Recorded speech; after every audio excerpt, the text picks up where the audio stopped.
Hello and welcome back to Ace Attorney. It's been so long. I've missed it so much. I've been so busy playing my murder high school student game, aka Danganronpa 2, that we just haven't gotten a chance to start Phoenix Wright. Although not without a lack of trying. I did post in the polls a few times, Ace Attorney 3 or Danganronpa 2, and Danganronpa 1 many times. But today we got the vote for Ace Attorney, so we're going to do Ace Attorney. And if I feel like as long as I don't get super sucked into either one of the games going forward, I'll probably try to alternate which one I play each week. So I'll do Ace Attorney this week, and as long as I have time, I probably won't because of the holidays, but either this week, coming next week, or the week after that, we'll do Danganronpa 2, and so on and so forth. Either way, we are going to be getting into the final game in the Ace Attorney Phoenix Wright trilogy. I'm so excited. I'm so excited because I love this game. I love all of the games, but this one is especially good, I think. I don't really know if it's like my absolute favorite of the Ace Attorney games, but it's really close if it's not. I also have ambitions to stream the final case just as a marathon. And it's a pretty damn long case, so it very well might be a 24-hour marathon. Ooh, 15 months, baby. Yeah, thank you, Ergo. Also, Ergo, we never did a year anniversary stream. Oof. We never did it. And I feel kind of bad that we never did, but you know, it's been a good year. You and I, we've had a good year. We've had a lot of fun playing many different games. And I'm just glad that I got to play an Ace Attorney game with you, which, by the way, we do need to finish that. Ergo and I started playing the... Oh, gosh. For some reason, my brain just died. And I can't remember what it's called. It's the Ace Attorney game in the before times. Oh my God, why can't I remember it? Is it the Great Ace Attorney? The Chronicles. Oh, yeah. Ace Attorney Chronicles? Ergo's like yelling at me and I don't know if I hear him, but yeah. Either way, they're really good. And I do like the game, and it's been a lot of fun, but we just haven't finished it yet. We're actually on the last case of the first game. And yeah, one of these days, Ergo and I will have to play that as well. Either way, we're getting into the third game today. And if memory serves me correctly, hence the title, we won't be starting out with Phoenix. So let's see who awaits us. Okay. Hang on. Oh yeah, that's Rise from the Ashes. I was like, wait, what?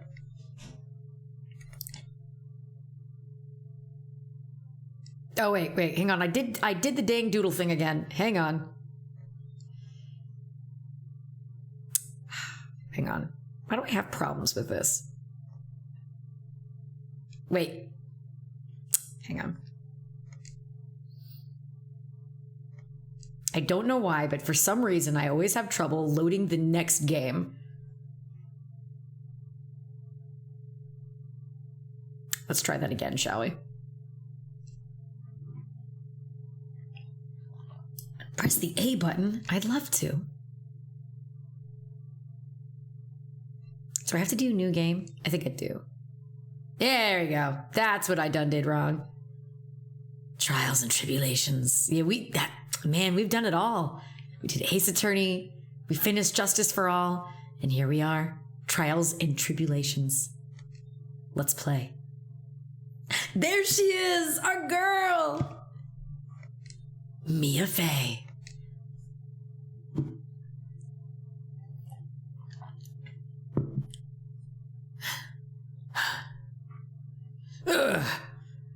How did I get into this mess? Oh wait, I lied. We will see Phoenix. Just not in his lawyer outfit.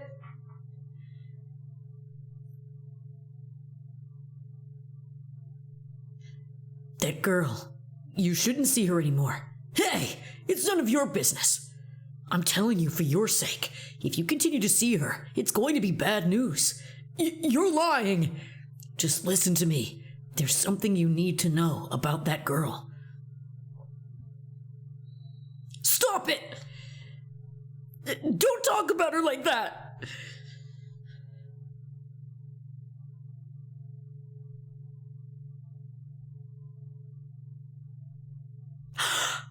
Egad! It wasn't me. I didn't...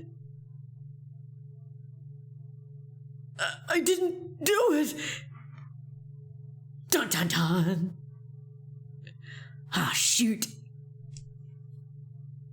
5 years earlier, Mia Fey, second trial.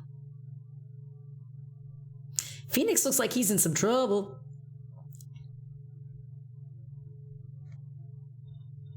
Phew, it's finally time.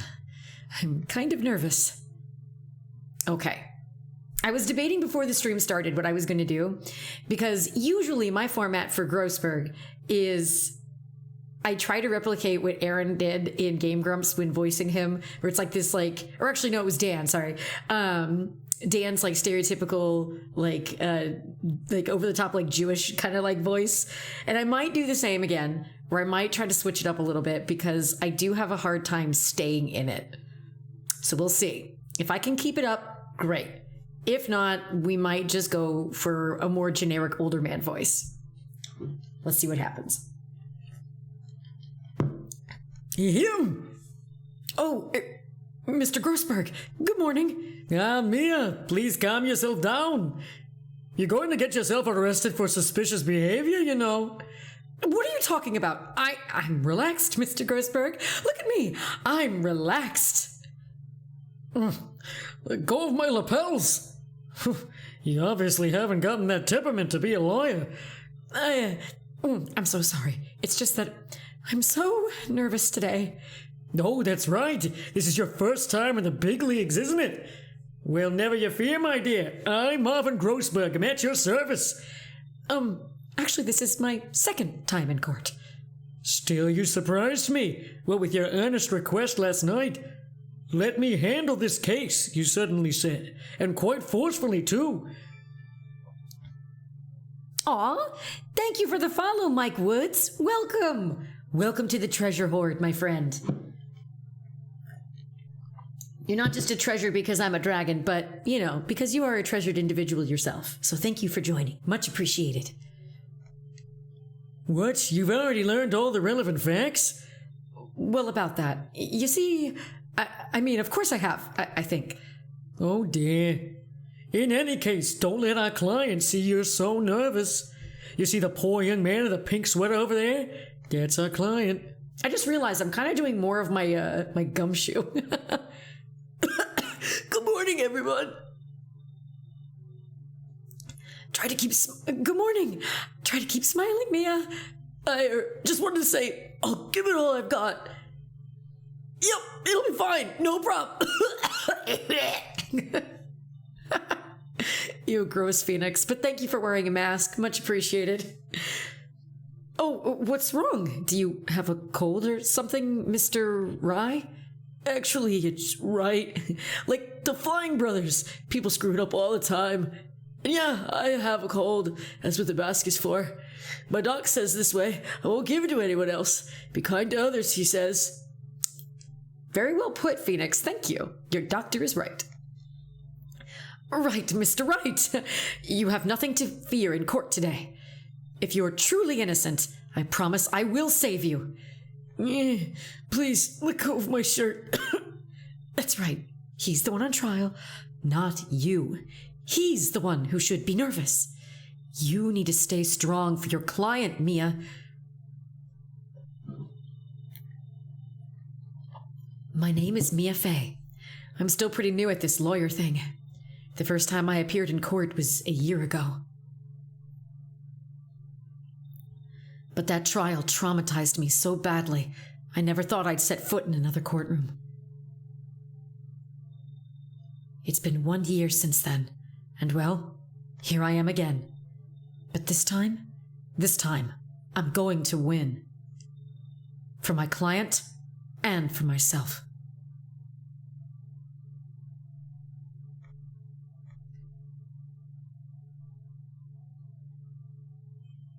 Court is now in session for the trial of Phoenix Wright.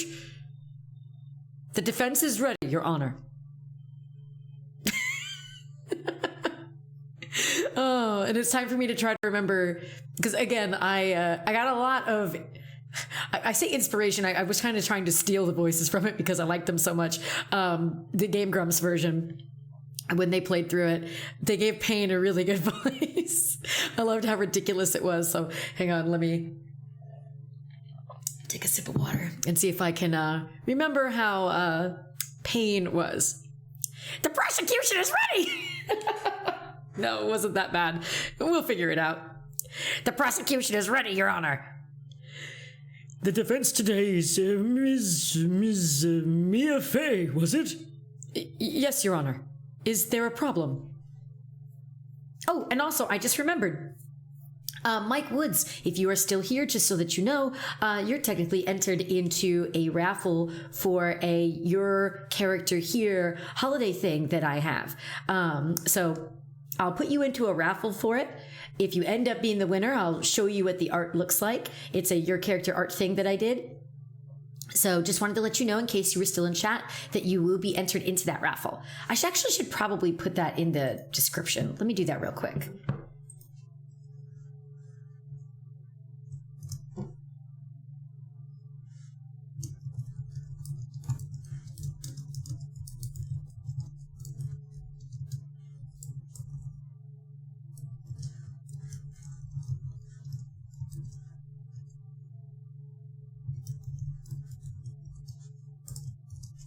Okay. Dunzo. There we go. Yay. We did it. Okay. Yes, Your Honor? Is there a problem? I was under the impression that Marvin Grossberg was to be leading the defense. Yes. Well, you see, Mr. Grossberg had a bit of an emergency. Emergency? But isn't that him standing there right next to you? Or is it a ghost? Yes, well... You're just a rookie. Are you sure you can really handle this? Don't let him scare you, Mia. Give him your toughest look. Of course, Your Honor. I think. Well, Mr. Payne, your opening statement, please. Well. I can't believe a veteran like me has to spend his time babysitting a new defense lawyer. Don't worry, little girl. It will all be over soon. What was that all about? Was he trying to trash talk me? Now then, I'd like to proceed with a summary of events on the day in question.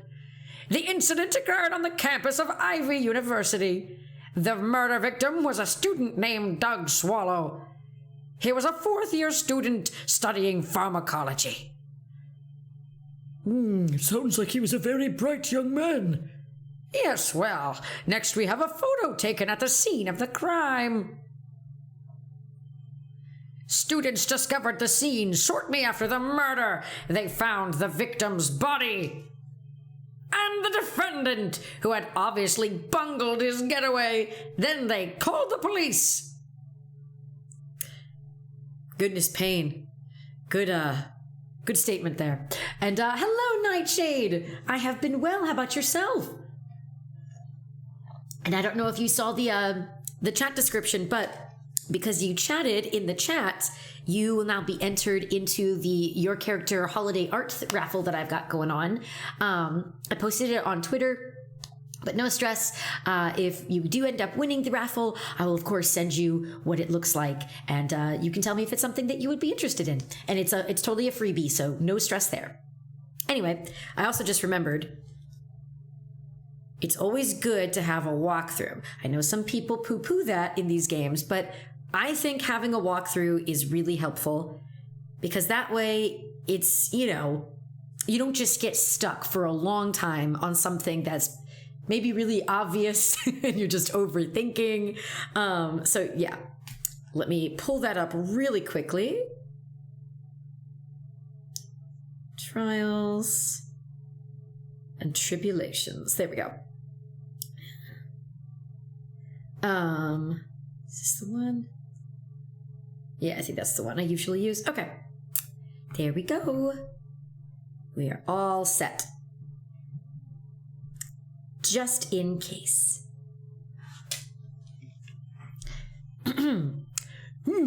That certainly makes the defendant look very suspicious indeed. Very well. The court accepts this photo into the record as evidence. By the way, I can't quite tell the cause of death from this photo. You know, there's just some exposed wire in the background. I'm sure that has nothing to do with it. Clearly, I don't see it. Your reputation for sagacity is well earned, Your Honor. The truth is that this victim died a rather unusual death. An unusual death? What do you mean, Mr. Payne? Was he stabbed by a ghost? Well, perhaps the defense would like to take this question. Huh? A simple question. I thought I might loosen you up a bit. I am a genteel man, if you will. A what? Stand up to him, Mia. Show him what you're made of. Yeah, perfect opportunity. Well, what was it? The cause. Go on. Please say you know at least this much. I'm so sorry. I didn't get a chance to read through the whole file. Ugh, my hemorrhoids are beginning to act up. Now see here. The details of the case are filed under the court record. But you knew that already, didn't you? Surely this isn't a tutorial. Oh, the court record. I think I can see that by pressing the R button. All of the weapons we need can be found in the court record. Take a good hard look at the data there and think carefully before you answer, my dear. Yes, sir. I'll do just that. I've got to stay calm. I can't let that prosecutor get the better of me. The court record. Okay, let's take a look. I just pressed the R button here. Now then, with the attorney for the defense, please answer the question. I have to get home by 3 o'clock to watch my soaps, after all. What was the cause of death? Oh, duh, the court record. We're not just looking at that beautiful photo. Cause of death was a fatal electric shock. There you go. I knew that already, but yeah. And let's see. Mike Woods, you're woo, and Nightshade, I've been good. I hadn't seen the message, but it sounds like a really cool giveaway. And same, I always have a walkthrough up just in case. No scuff confirmed. Yes, beautiful. So you know how it works. Excellent. All right. It was electrocution. Sorry, Grezy got too into reading the comments. Electrocution? But how could such a thing happen? Again, all I see in that photo is an exposed wire. Surely that's not it. Did the murderer use some type of new superpower stun gun, perhaps? The answer to that will become crystal clear as this trial proceeds, Your Honor. But before that, there is one more vital issue. What's that? Why, motive, of course. Apparently, there was some bad blood between the victim and the defendant. Bad blood? Isn't that the name of a song? What do you mean? Oopsie, I'm terribly sorry. You're the defense attorney, so you must know all about it. I shouldn't be stealing your spotlight like this. I really don't like this guy's smug attitude. That's Winston Payne for you. Here's one smooth operator, if you catch my drift. They don't call him the rookie killer for nothing, you know. And that's not because he waits in the parking lot with a gun and tries to kill you. Now then, let's hear from the defense. What was the source of the bad blood between the victim and the defendant? And this time, I would like to see some supporting evidence. Evidence? No need to get all worked up over this. As I said, all our weapons can be found in the court record. Find the evidence you need and then shove it in old Greybeard's face. Yes, sir. Into old Greybeard's face. Mr. Grossberg, try to set a better example for the young lady. Mia, evidence isn't the only thing in the court record. People's profiles are as well. You can toggle between profiles and evidence with the R button, so be sure to go over it all. Now then, let's see what you've got. What was the cause of the bad blood between Phoenix Wright and the victim? My client, a third-year art student at Ivy University. He currently has a cold. Also, he's an art student, right? I demand to see some of his art.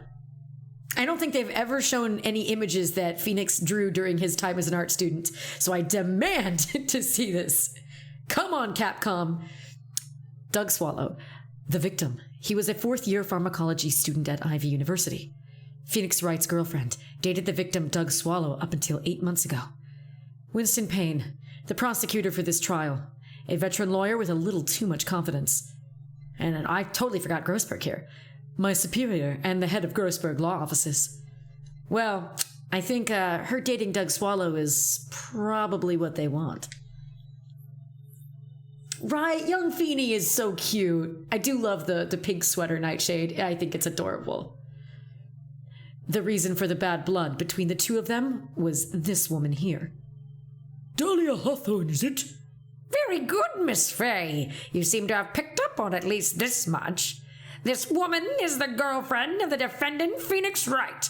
But up until about 8 months ago, she was with the victim, Mr. Swallow. Clearly, she has some part to play in this story. He's done it again. Before the cross-examination starts, he's already got the judge thinking like he wants. Well, Mr. Payne, please call your first witness. If it pleases the court, the prosecution would like to call Mr. Phoenix Wright. What? The defendant himself? Well, Miss Fay? It's fine. After all, Mr. Wright is innocent, right? The defense has no objection. Very well.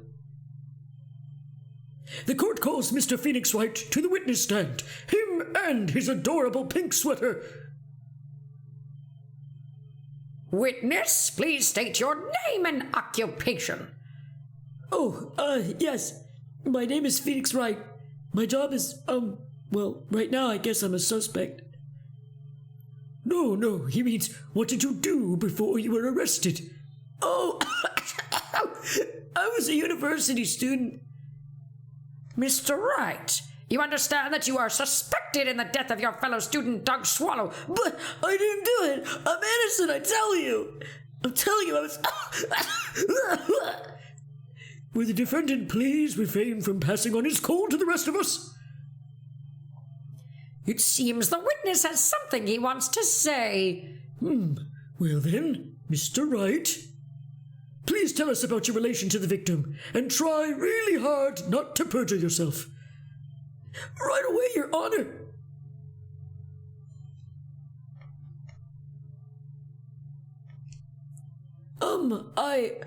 I admit I was there, but I'm not a killer. All I did was find the body. I hardly knew the guy to begin with. I never even talked to that stuck-up British wannabe.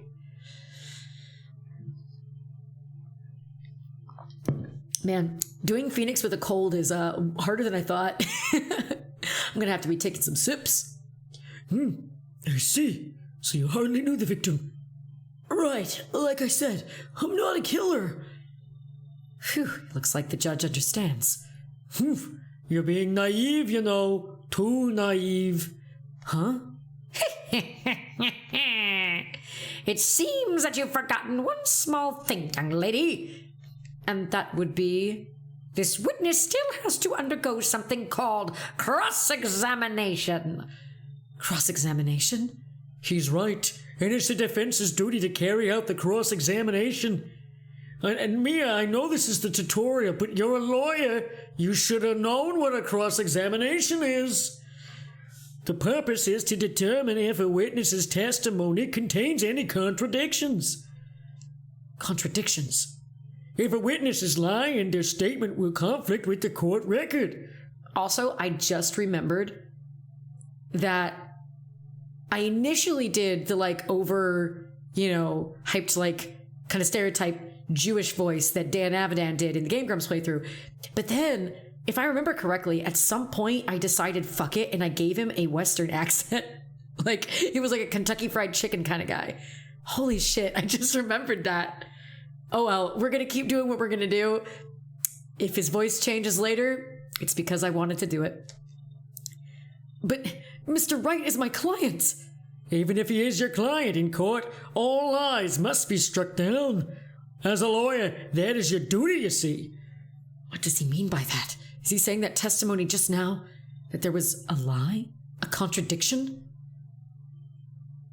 Now then, your cross-examination, if you please, Miss Fay. Please, Mr. Wright, tell me you haven't been lying. Tell me you didn't perjure yourself like everyone does when they get on that stand. You wouldn't do that to me, would you?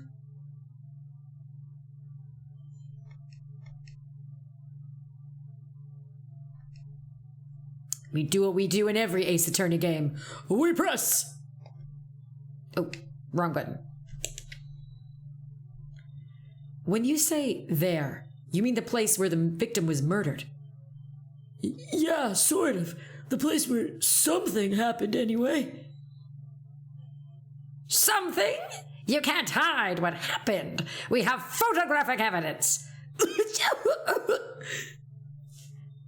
Anyway, Mr. Wright, what were you doing at the scene of the crime? I thought you said you didn't know the victim, Mr. Swallow. It was just a coincidence. We bumped into each other by accident. A coincidence, huh? Well, sounds good to me. Innocent. You say you found the body. So who called the police? Huh? Unfortunately, it was some other students that notified the police. Other students? That's correct. They were witnesses. Witnesses who saw the defendant standing there next to the body in shock. What? Is this true, Mr. Wright? Could you stop sneezing every time you're in a bind? Well, it's true that I was pretty shocked when I found the body, but I...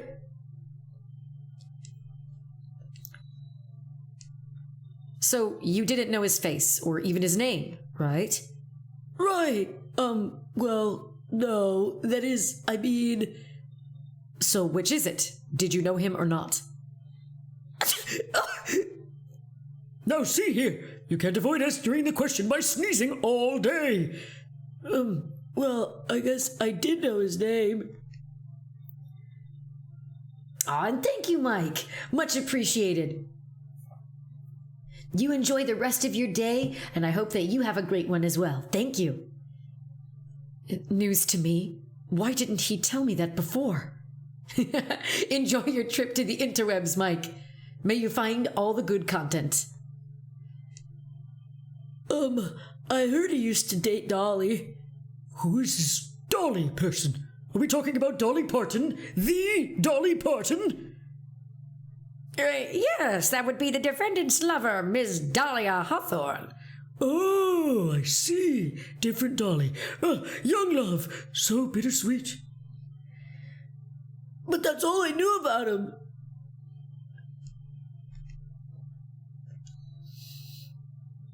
Mr. Wright, you stated the following in your testimony. I hardly knew the guy to begin with. That's right. I mean, why would I even... But that doesn't sound right. If you hardly knew him, then why would you say that the victim was a stuck-up British wannabe?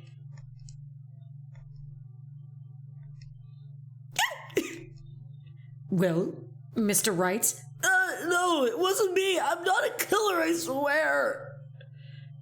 Mr. Wright, I'll give you an opportunity to revise your testimony. How is it that you knew the victim was, as you put it, a British wannabe? Yes, well... He was always walking around with a huge Union Jack on the back of his shirt. Obviously. Did you see it at the crime scene? The Union Jack, I mean. Yeah, that's right. I saw it at the crime scene. That's why I figured he must love British stuff. See? It's true. Cross my heart. I swear I didn't do it. He's acting fishier than the salmon I ate last night. May I ask you something, Miss Fay? Yes, Your Honor. What is it now? Who is this person anyway? This Union Jack fellow? Is he some famous TikToker? The Union Jack is the name of the United Kingdom's flag. Oh, I see. So you mean like the stars and stripes, right? Because we're in America. As usual, Your Honor, your insight astounds me. Hey, something just occurred to me. Isn't there something strange about this bit just now? Mia, there's a contradiction here. Mr. Grossberg. Quickly now, show that boy you mean business, with evidence I mean. Okay, Mia, check the court record carefully. Well, my dear, do you think you can manage on your own from this point? 1 year ago, I was in a courtroom just like this. I can do it. I can handle this myself. Oh, you mustn't try to bite off more than you can chew, Mia. I'll be fine. I know what I have to do. Remember, you can always press him to get more information. Oh, and one more thing. When you're going to state a contradiction, make sure you present some definitive proof. Okay, Mia, one more time. From the very beginning of his testimony. We've already pressed everything. So we saw that. All I did is find the body, knew the guy to begin with. Oh! And hello, Moonlee! To you too!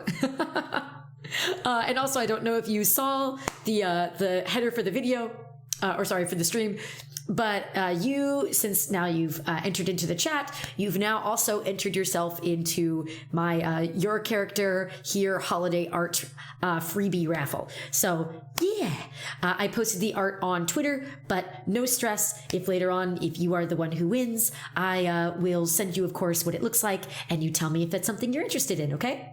But second of all, it's great to see you, and I hope that you are doing well. Okay, the Union Jack. He was always walking around with the Union Jack. Okay, let's press that. Is that going to give us the same? Okay, yeah, that gives us the same thing. Okay. Yeah. That was my bad. He's acting fishier than the salmon, and then he's going to be stars and stripes because we're in America. Yeah, I can handle it myself. Yep. Yep. Okay. So let's check the court record. I bet you it's in the photo. There's no Union Jack on his jacket. So that's probably what we're looking for here.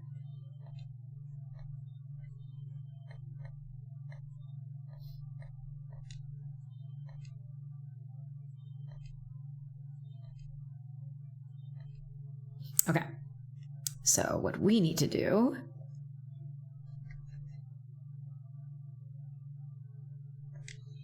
there we go. Are you certain you saw the Union Jack? Yeah, I'm sure. It was right there on his back. Miss Fay, is there some point to this line of questioning? Your Honor, please take another look at this crime scene photo. As you can see, there's absolutely nothing on the victim's back. Hey, wait a minute. He's wearing a leather jacket. The Union Jack was on the back of the t-shirt he was wearing. I was under the impression that you accidentally came across the body. But if that was really the case, then you wouldn't know that, would you? You'd have no idea at all what he was wearing underneath that jacket. Mr. Wright, you've been lying to me. Please forgive me. Mia, you made a client cry. Let him. That P on his chest doesn't stand for Phoenix anyways. I can't believe I trusted him. Mr. Wright was all wrong. That was an impressive bit of cross-examination. Thank you for uncovering the defendant's lies for me. It's quite clear that this man did not simply stumble upon the scene of the crime. Ugh. And hello, Fox. Welcome. Welcome, my friend. How are you doing today? Uh-oh. Did I go too far? By the way, Mr. Wright. Oh, I think I did that too quickly. Something about maybe cold medicine? Yeah, I took some, but... Was the medicine that you took an over-the-counter brand called Cold Killer X?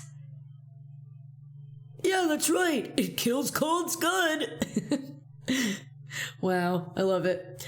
And I'm glad to hear that you're doing well, Fox. That's awesome. And by the way, I don't know if you saw the Twitter thing, but you've officially been entered into my freebie Your Character Here holiday art thing. I posted about it on Twitter, so I'll show you the examples if you end up winning it. But yeah, just wanted to let you know that you're in it. So yay! Let's go back to Phoenix endorsing Cold Killer X. Hey, wait a second. How did you know I'm a big fan of Cold Killer X? Would you happen to have that medicine with you right now? Well, actually, I seem to have lost it somewhere. He lost it? Does this even have anything to do with the case? Mr. Wright, shall I tell you where your cold medicine is right now? Huh? Your Honor, I'd like you to take another look from the photo from the crime scene. What's this? In the victim's hand, it's Cold Killer X! Nightshade. Cold Killer X clearly doesn't work since Phoenix has been coughing and sneezing all trial. One would think that, right? Absolutely. Yes, but even I've got a bottle of Cold Killer X in my apartment. I'm sorry, but I'm afraid that argument won't work. There's no doubt as to who this bottle of Cold Killer X belongs to, especially since Mr. Wright's fingerprints are all over it. What?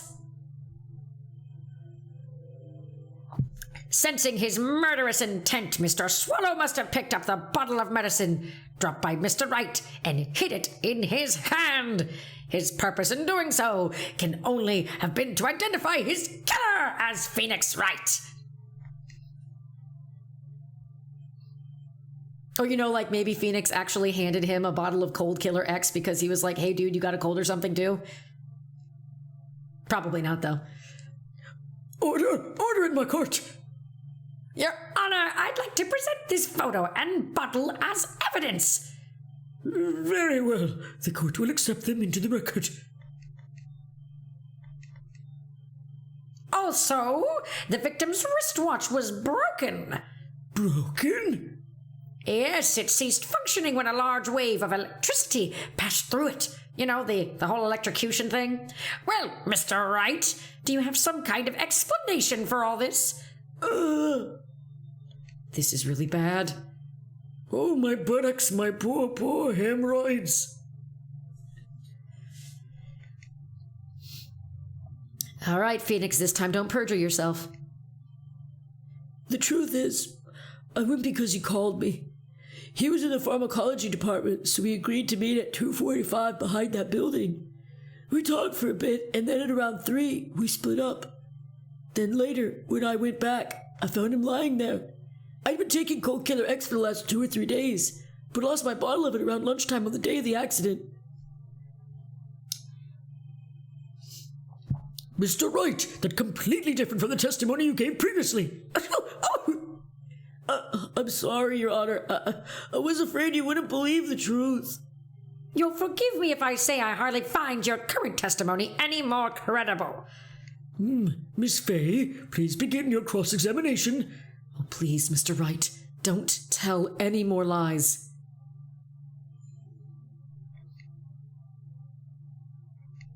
All right, time to Press him. What did he call you? That was a bad joke. Anyway, had you ever met the victim before then? No, never. But that day, he called me up and told me he wanted to talk about Dolly.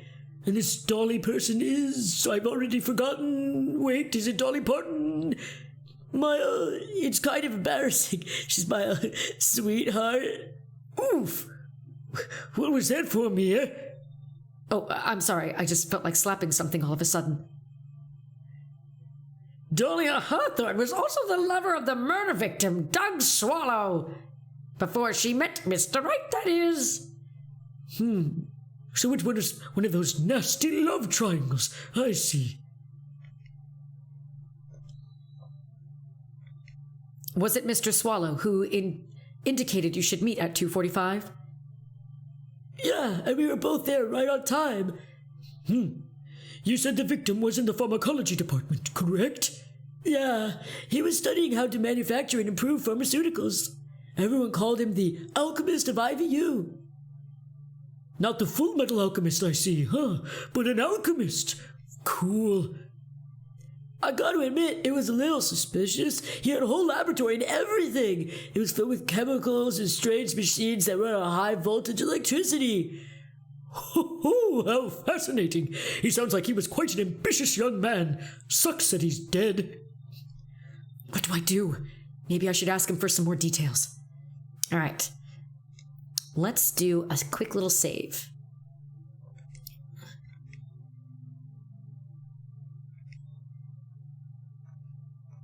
Okay. About timing of the meeting, about pharmacology department, forget about it. About timing of the meeting, about the pharmacology department. Let's go with the department first. I was wondering if you could tell us a bit more about the pharmacology department. Well, okay, sure. I don't know all that much, though. A little bit earlier in your testimony, you said something interesting. You said the department used strange machines that run on high voltage electricity. That's right, and they sure look dangerous. They use non-standard voltages, so there are high voltage cables everywhere. High voltage cables? Yeah, there were electrical poles set up all around the building. The high voltage cables run overhead around the roof. Finally, I think we're getting somewhere.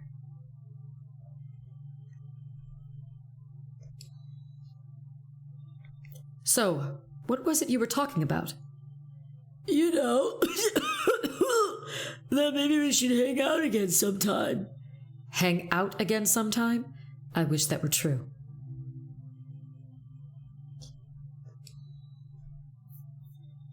So you say you went back? Yeah, that's when I found the body. Yes, but why did you go back in the first place? Weren't you angry with him? Well, that's right, I was. Then why, Mr. Wright? Why did you go back there? I thought maybe we could make up. Everyone doubts that. Judging by the atmosphere, I'm pretty sure no one is buying this.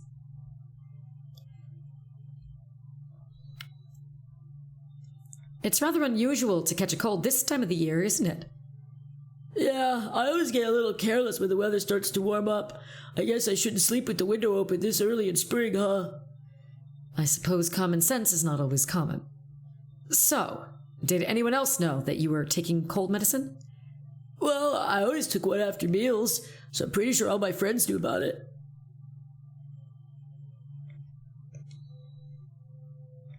On the day of the incident, what did you do for lunch? Huh? What does that have to do with anything? You can never be too sure. I always eat with Dolly, just the two of us. Dolly's homemade lunches are just the greatest. Her mini omelets are magically delicious.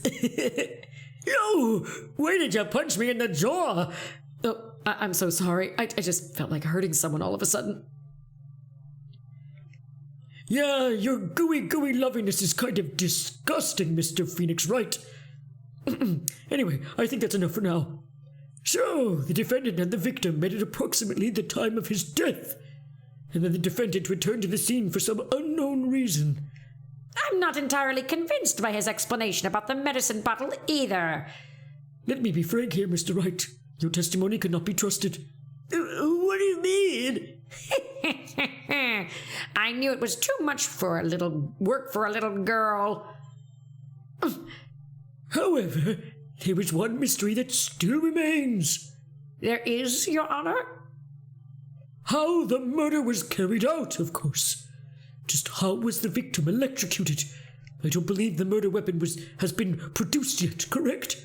Well, that is... You're correct, Your Honor. So how exactly was Mr. Swallow killed?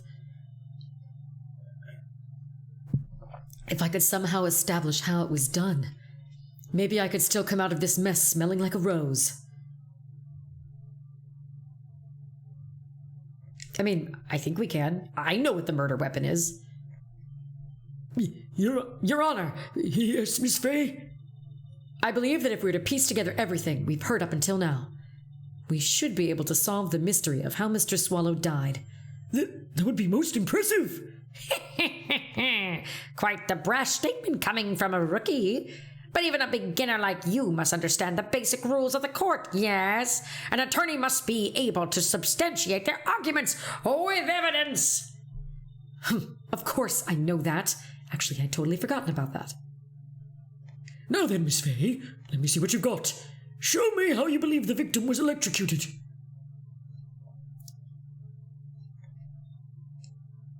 Yeah, duh. The wire is, right there.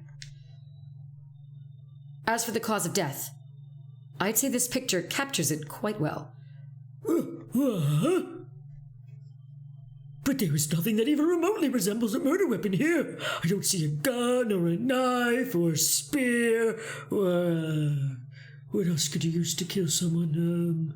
A weird animatronic, imbued with the vengeful spirit of a youngster killed in a pizzeria? None of it's there! I'm afraid the defense is going to have to explain this in a bit more detail. Miss Fay, where exactly in this photo is the murder weapon? Well, naturally, it's right here. What is that? A severed electrical cable, I believe, Your Honor. Remember the testimony we've heard. The machines the pharmacology students use in their experiments require high voltage. And because of that, there are special high voltage cables strung up everywhere.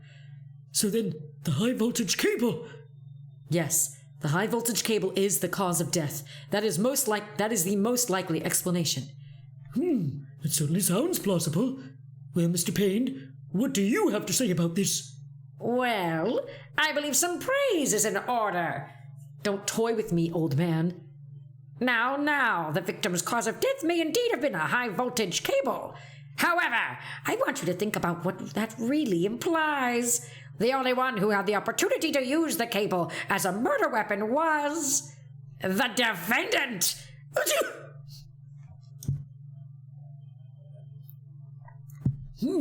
That much is certainly true. Yes, and that's not all. We have proof. Irrefutable proof that will establish that Mr. Wright was the murderer. You do? Well, what is it? His fingerprints. Fingerprints? You mean that the defendant's fingerprints were on something besides the medicine bottle?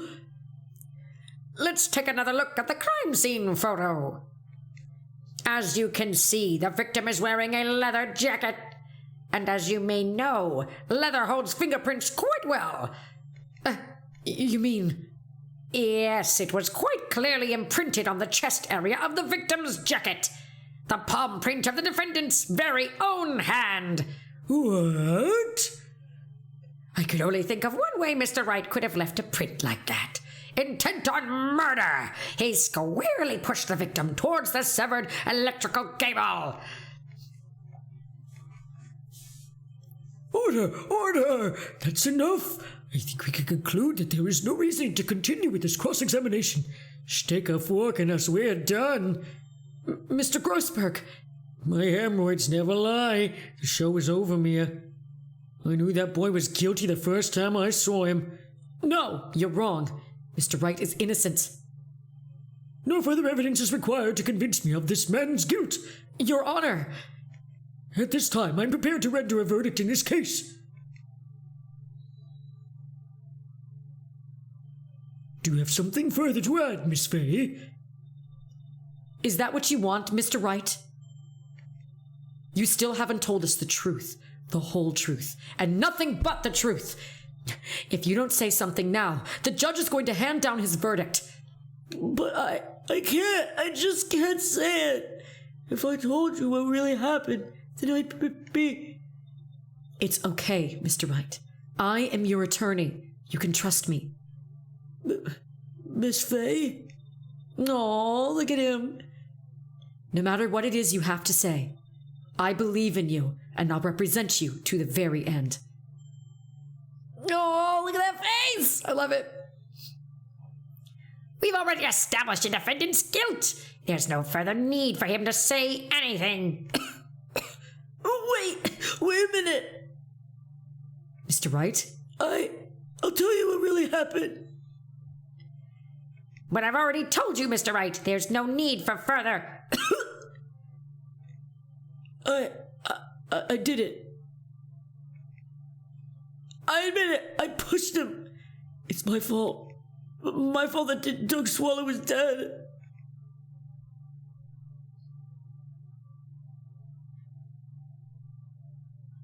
That girl, you shouldn't see her anymore. Hey, it's none of your business. I'm telling you for your sake, if you continue to see her, it's going to be bad news. You're lying. Just listen to me. There's something you need to know about that girl. Stop it! Don't talk about her like that!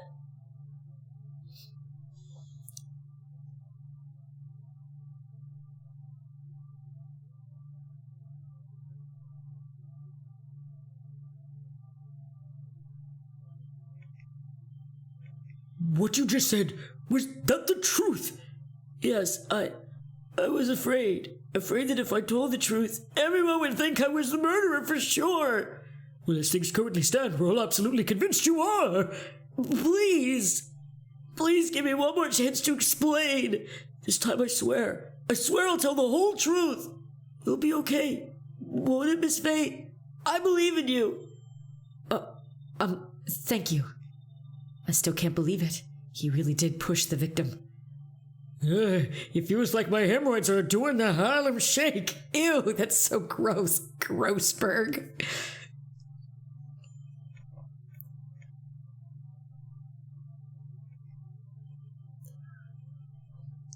That guy, he was talking bad about Dolly.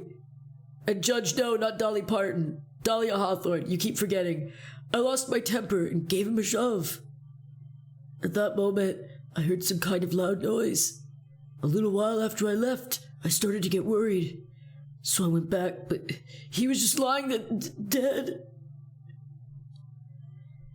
Well, the explanation is really quite simple. When you pushed him, Mr. Swallow flew back and touched the electrical cable. He died from the shock. And that, as they say, is that. A simple explanation indeed. At the time of the incident, a light rain had been falling. Wet from the rain, the victim was more easily electrocuted. But when I pushed him, there weren't any electrical cables nearby. If there had been something like that, even I would have noticed it. That's true. Even a doofus like him couldn't miss that. Miss Faye, let me warn you right now that if your cross-examination doesn't yield any facts, I intend to deliver my verdict without further delay. Are we clear on that? Yes, Your Honor. And that is Grezy's cue to Save! Oh. Don't give up, Mia. If he is innocent, there must be some kind of evidence somewhere that will prove it.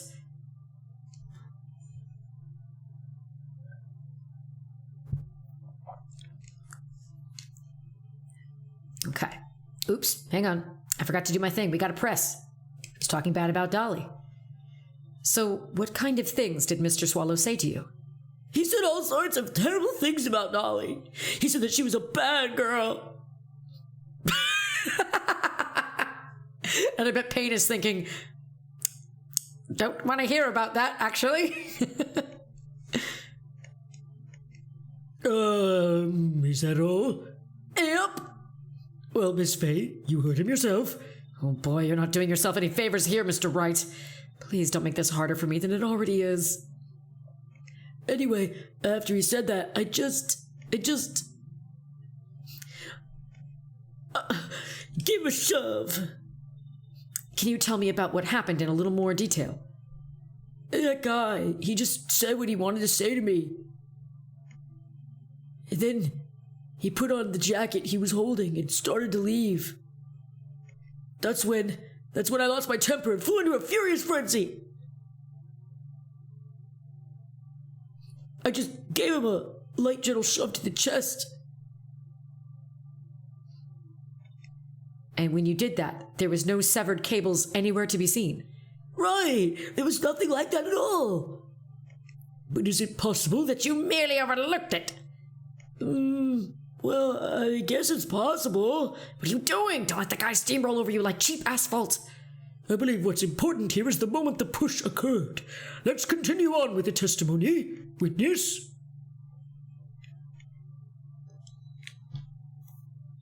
A loud noise. And what would you say that loud noise was, Mr. Wright? I'm not sure, but it was really loud. It was like, snap! You know, come to think of it, I wonder what that was. Clearly, Your Honor, it was the sound of the victim being electrocuted. Oh, I know what it was.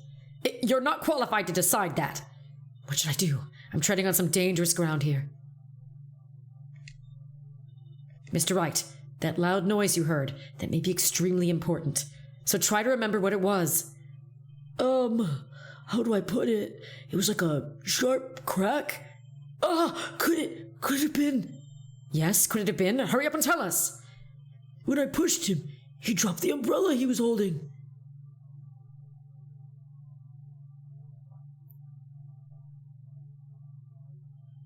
He fell right on top of it, and it broke.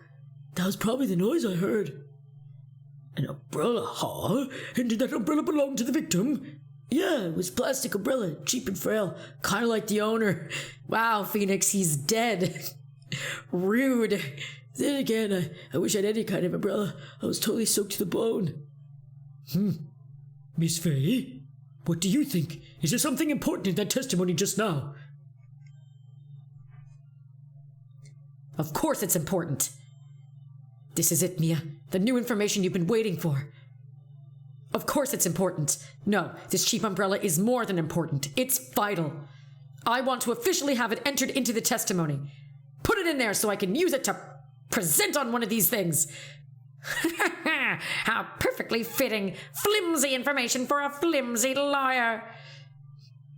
The court agrees to the defense's request. Witness, please add the bit about the cheap umbrella to your testimony.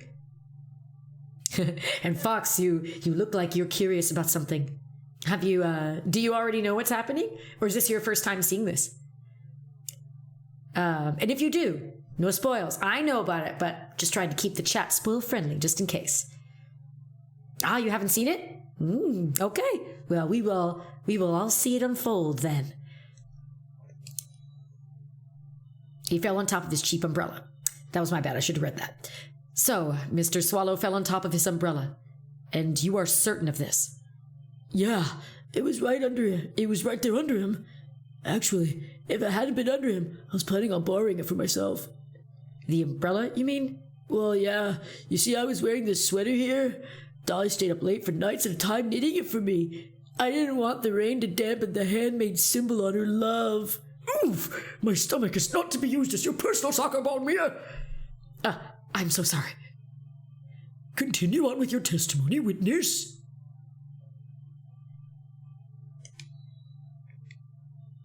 After you shoved the victim, did you leave the scene right away? Yes, I did. I admit it. I was furious. You left without even checking Mr. Swallow's condition.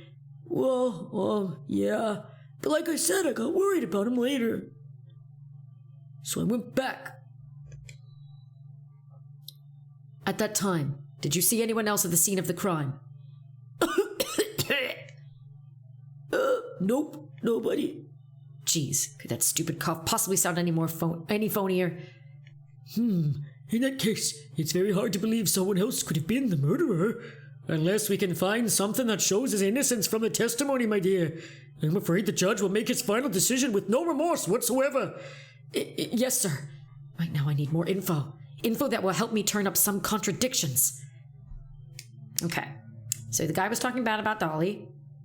Phoenix lost his temper and gave him a shove. After I shoved him, he fell on top of his cheap umbrella.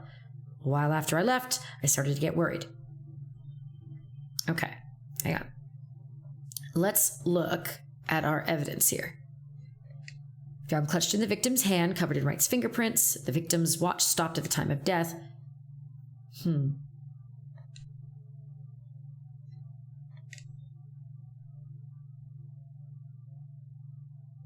Oh, he fell on top of his umbrella. The umbrella's over there. That might be it. Let's try it. Oopsies! Well, I guess we're pressing him. There we go. Okay. So let's go to the... After I shoved him, he fell down on top of his cheap umbrella. Okay. That was his picture, right? Yeah, okay. Present! Why didn't you testify about the umbrella from the very beginning? Come on, if I had mentioned that. I would have been able to counter this prosecution's arguments earlier. What do you mean by that? Take another look at the crime scene photo. According to Mr. Wright, the victim fell on top of his umbrella. However, if you look closely, the umbrella is nowhere near the victim. Actually, it's by the electrical pole. You're absolutely right. The conclusion here is obvious. After the defendant left, the victim moved from where he fell. In other words, after he was pushed by the defendant, Mr. Swallow was still alive. No! Order! Order! Order! The victim, he moved? Was he a zombie? Mr. Payne, the umbrella in this photo, where is it now? Well, it was collected by the police at the crime scene. I want it presented as evidence immediately. But the umbrella could have simply been blown there by the wind. According to the testimony, the victim fell on top of the umbrella. There's simply no way it could have been blown there by the wind. But... I know this matter of the umbrella seems relatively trivial, but as long as the smallest doubt remains, I cannot render a final judgment. No! Ha-ha! Take that, Payne.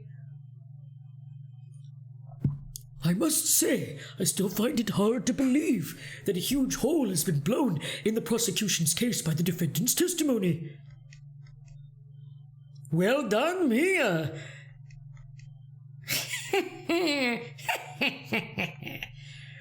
Mr. Payne, what are you chuckling about? Pardon me, Your Honor. It seems I was expecting too much of a free ride. It was foolish to think I could establish guilt through cross-examination alone. I'm afraid I don't follow what you're saying. Let me guess. You have another witness. Exactly. And this witness's testimony will be incontrovertible. Oh gosh, why can't I read? Hang on. Incontrovertible. Incontrovertible. Grezy can read, I swear. Well, who is this witness? Miss Dahlia Hawthorne. Dahlia Hawthorne? You don't mean Dolly? I do, Your Honor. The defendant's very own lover is a witness to the whole thing.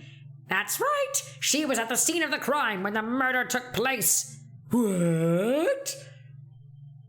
I'm sorry to break the bad news to you, my dear.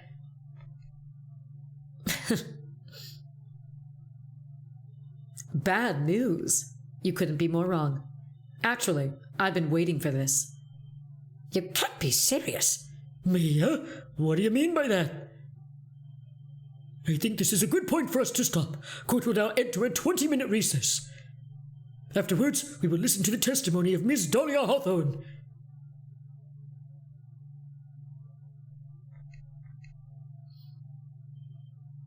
Miss Faye, I'm sorry about what happened back there.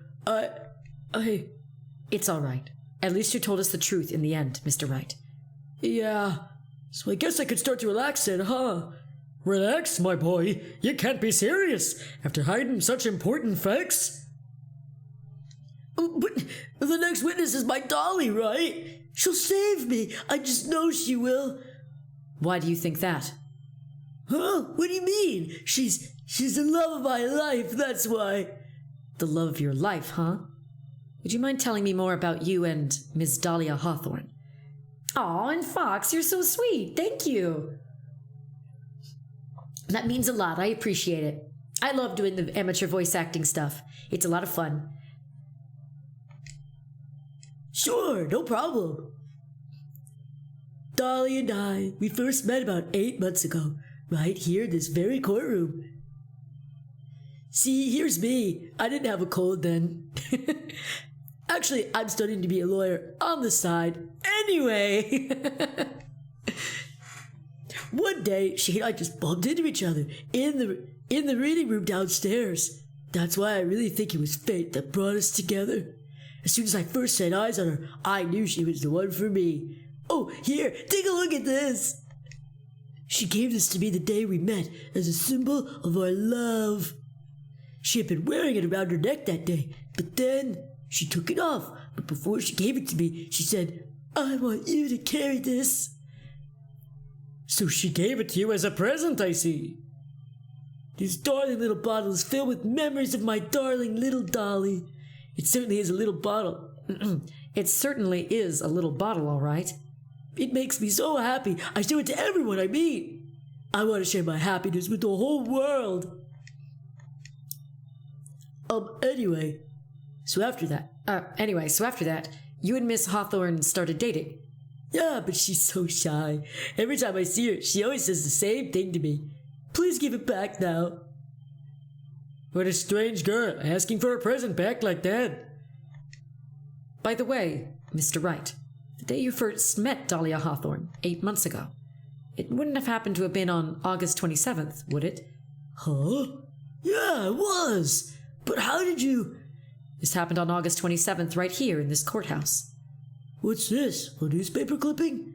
Let's see. Murder in the courthouse. Murder? What are you reading there? Let me see that. Oh, I see. Mia, I think I understand what you're trying to say. And I think I understand why you suddenly took such a keen interest in this case.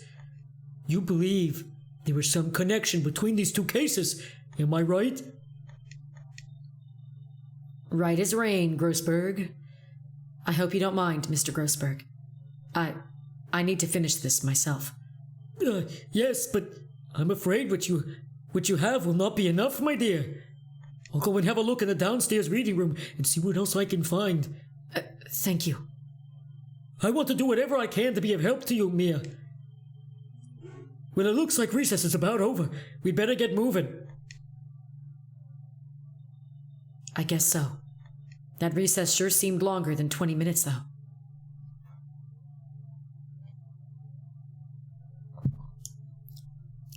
Also, I heard Ergo sneeze out there, so Gesundheit, Ergo! Yes, we're saving. Of course we're saving. Okay. I'll probably have to make some tea after this. My vocal cords are already going... Oh, and Ergo's role-playing as Phoenix? Yes. I agree. I would so like to get Ergo to wear a sweater like what Phoenix is wearing right now. It'd be so fun. Court will now reconvene, Mr. Payne. Please call your witness. This next person is someone who witnessed the crime as it happened. The prosecution calls Miss Dahlia Hawthorne to the stand.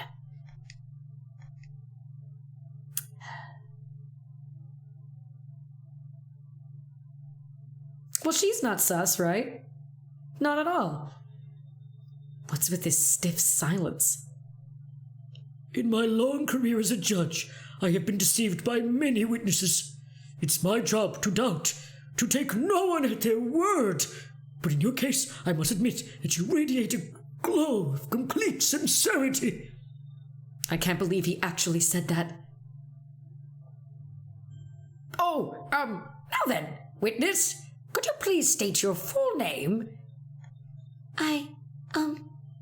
Don't worry, sweetie. There's no need to be nervous. If anyone says anything rude, you can be sure I'll cut them right down to size. And I'll bash them with my gavel. I'll freaking stab them in the face. I love how they look straight at me when they say that. Thank you for calming my nerves. You're all so nice. I almost feel right at home. Not at all. It was nothing. If we may move on now, what is your full name and occupation? My name is Dahlia Hawthorne. I'm a junior in literature at Ivy University. I just want to say, it's an honor for me to be here in your noble presence. The honor is all mine. No, the honor's all mine. Well, we know whose milkshake brings all the boys to the... I forgot about this line. Now I'm pulling a phoenix. Okay. Choked on my own laughter. Anyway, well, we know whose milkshake brings all the boys to the yard. God. Sir? Is there something I can help you with? You just go on and say whatever it is on your mind. I'm sure that there must be some kind of mistake. Feeny wouldn't kill anyone. I just know it. Yes, I can see why you'd say that. She's going to be a tough witness, all right. It only took her 12 seconds to wrap them all around her little finger. Now then, please proceed with your testimony. Let's hear about what you witnessed on the day of the incident, if you please.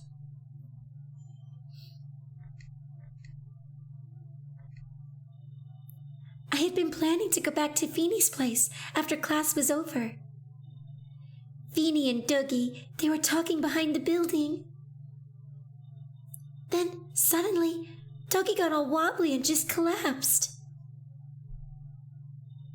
That's when Feeny noticed that I was there. I went to go and find some other students, and they called the authorities. I don't know what to say. According to you, Miss Hawthorne, the defendant didn't do anything wrong. Young lady, as old as I am, even I recall how hot the flames of young passion can burn. Nevertheless, it is my job to discover the truth. Please tell us the truth. But I would never. That's more than enough, witness. I won't allow this to continue. What do you mean by that? Please, just let me proceed with my cross-examination, Your Honor. I, for one, don't plan to win my case on a bunch of paper-thin lies.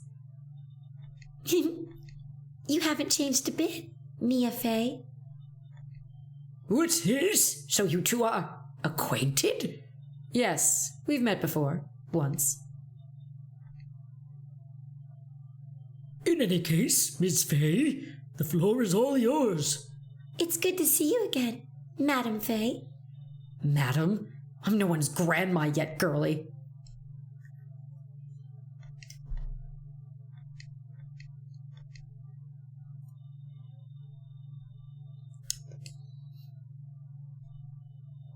Now, unless I'm mistaken, Feeny, Mr. Wright, is in the art department. If that's the case, then what were you doing by the pharmacology building?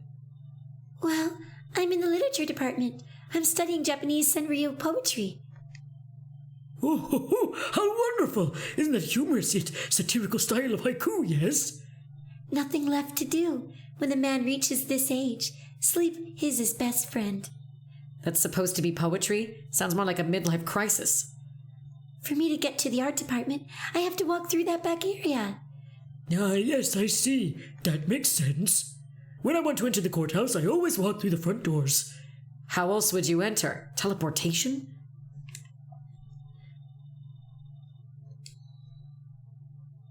So, who is this Dougie person? Oh, I'm sorry. Doug Swallow. We were dating until about 8 months ago. So what were Dougie, Mr. Swallow, and Mr. Wright talking about anyway? How can you be so mean? I would never eavesdrop. I wasn't raised to be so rude and unrefined. That's right, Miss Fey. Don't drag the witness down to your level. Why am I being demonized here? Please, go on. What did you see next?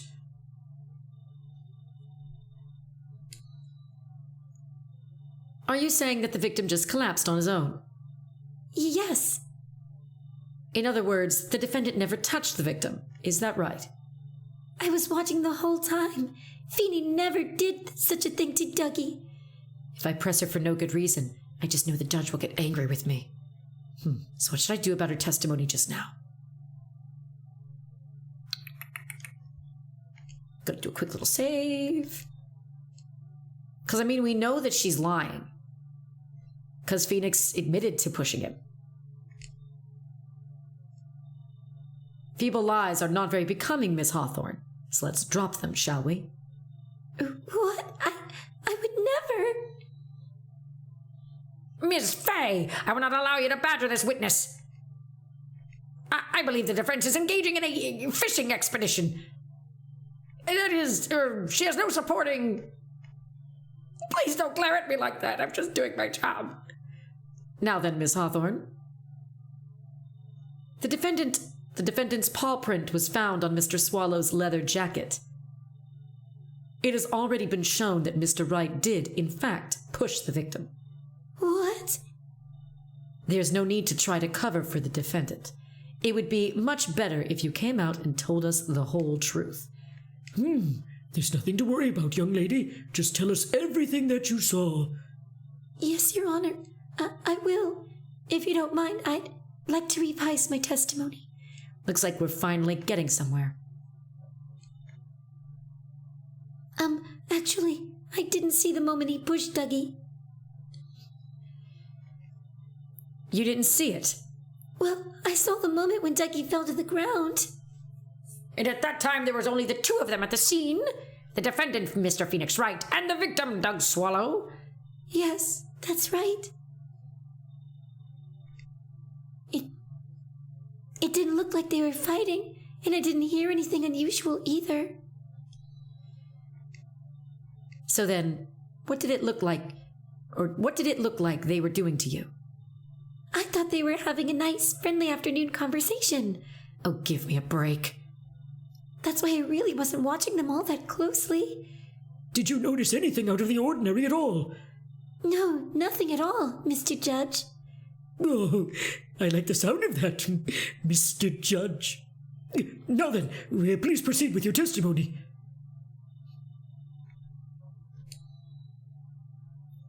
When you say students, do you mean students from the pharmacology department? Yes, they're all very fond of their drugs. Please try to stay on topic. So, to find some pharmacology students, you went to the labs, correct? That's what I was planning to do, but in the end, I wound up not going. A group of about 10 research students came running out of the building entrance. Somehow they all seemed to know what was going on. The students knew what was going on?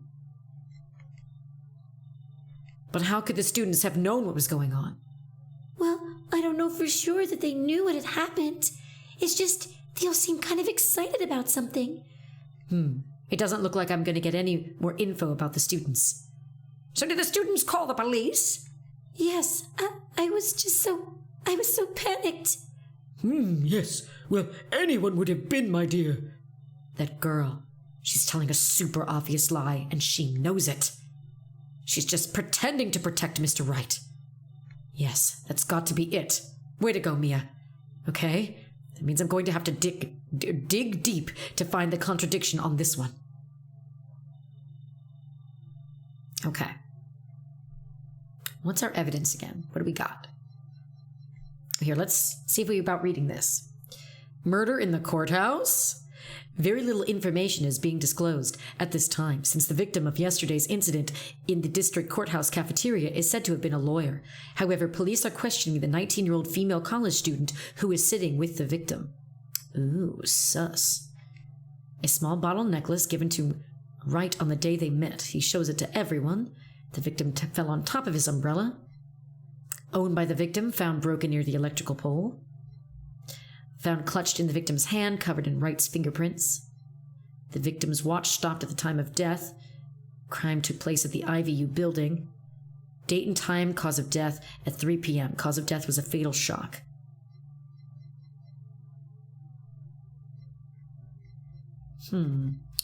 One thing, they say 3 o'clock. It was a little after 3. That might be relevant later. Okay, planning to go to Feeney's. Okay, Feeney and Doug were talking. I didn't see the moment he pushed Dougie. They were talking behind the building. I didn't see the moment that he pushed Dougie. Let's see. Didn't seem like they were fighting.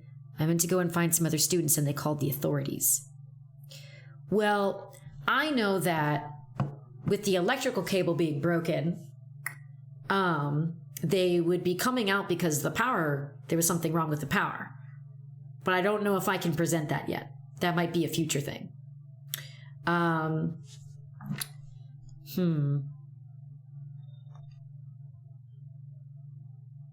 They were fighting. I didn't hear anything unusual.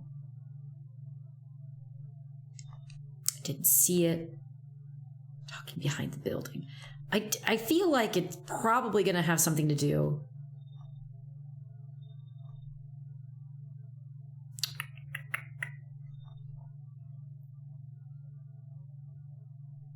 I didn't hear anything unusual either. Maybe it's the snapping of the umbrella. Hang on. Let's try that. Let's see what we get. And I do have a walkthrough, so if we end up getting too stumped on this part, I can at least try to see what we need to focus on, whether it's the piece of evidence or the statement that we need to be looking at. Okay, let's try it. Ooh, it didn't disappear. So, oops. Grezy got it wrong. Okay. Let's try. She didn't hear anything unusual. Hang on, let me double check. Would that be the only thing that she could have heard?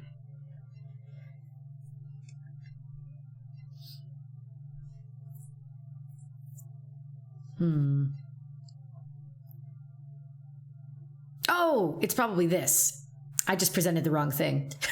And yet again, it reminds me of Jelloapocalypse has a great video on this is basically Ace Attorney, and they make fun of it. How they'd be like, no, you presented the banana, but you needed to present the photo of the banana. They're very different.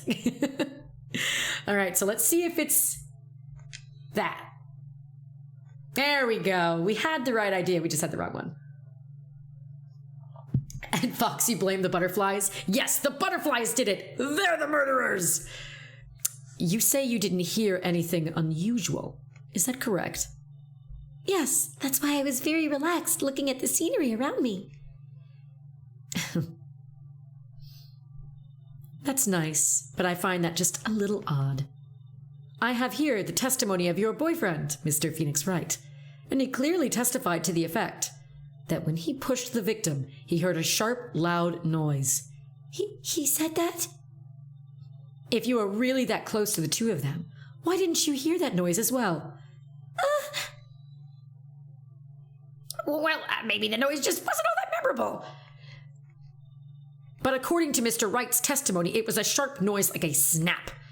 There's no way a noise like that could fail to make an impression.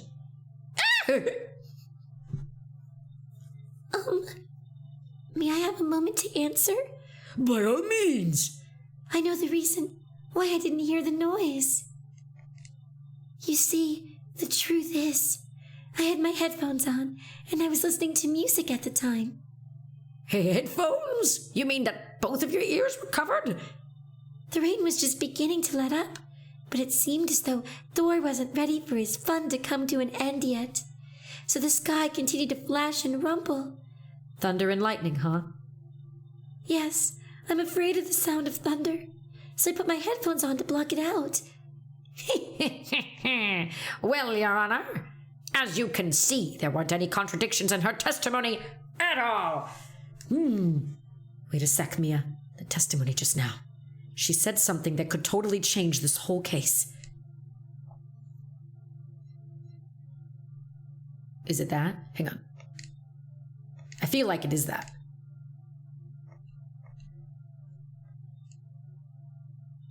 Your Honor, there was a problem with the witness's testimony. What do you mean?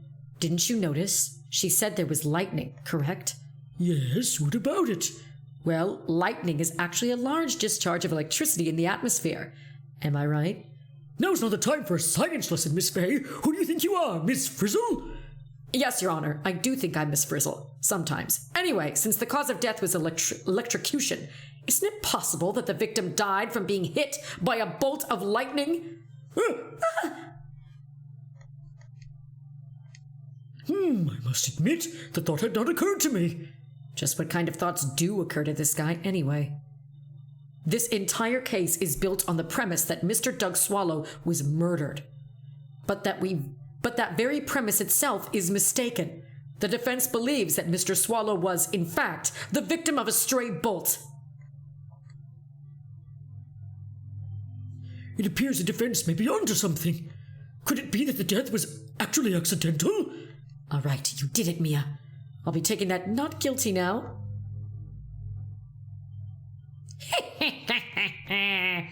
I'm hurt that you have such a low opinion of me, Miss Fay. Huh? I mean, like you did of me, but whatever. I'm not a fool, you know. The prosecution has done its research, Your Honor. We found that there were no lightning strikes on the day at that location. What? What's more, we have evidence that the electrical cable is definitely linked to this case.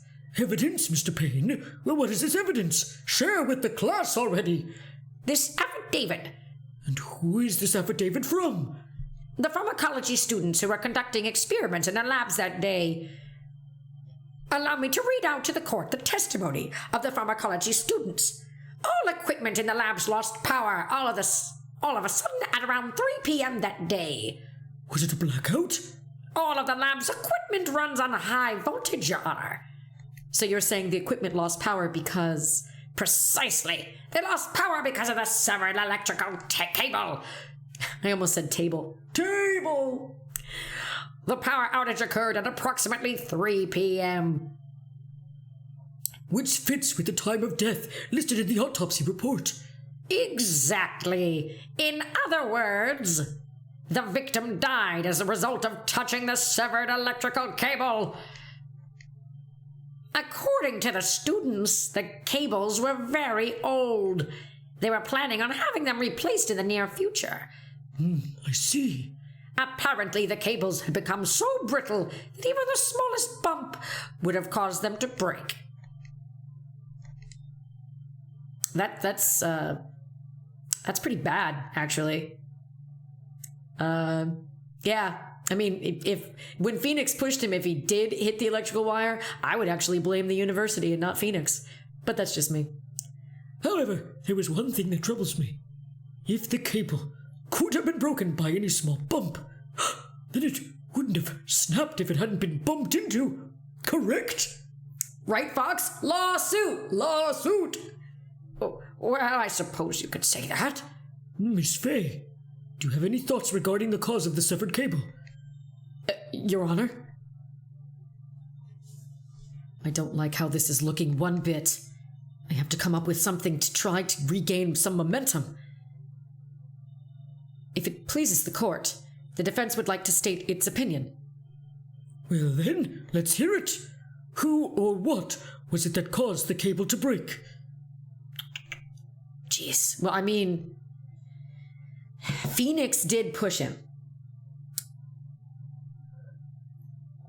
So, most likely,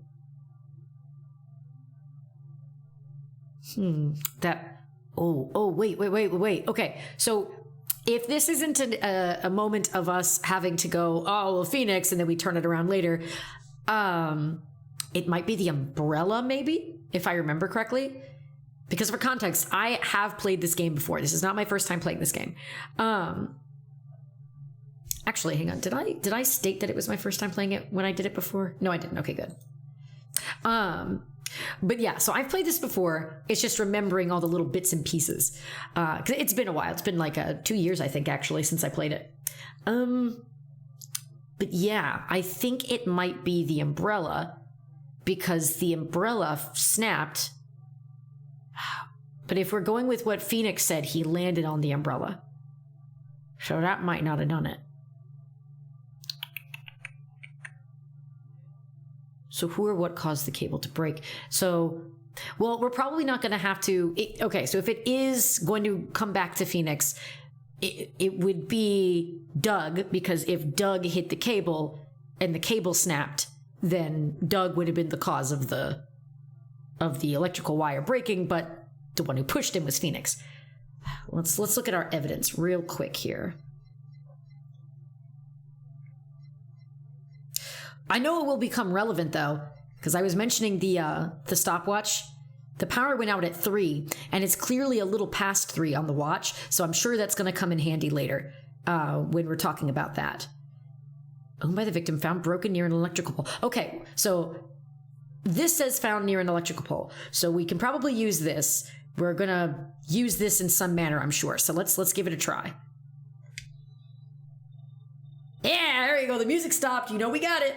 This is it. This is why the cable snapped. Well, Your Honor. Oh, nope, we didn't. I believe that's the only thing that has snapped is the mind of the defense. Fuck. That was one of your best lines yet, Your Honor. Ouch, that was harsh. Please, Your Honor, give me one more chance. Well then, let's hear it.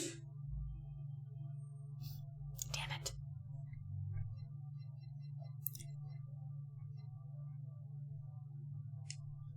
Yeah, it's probably going to be...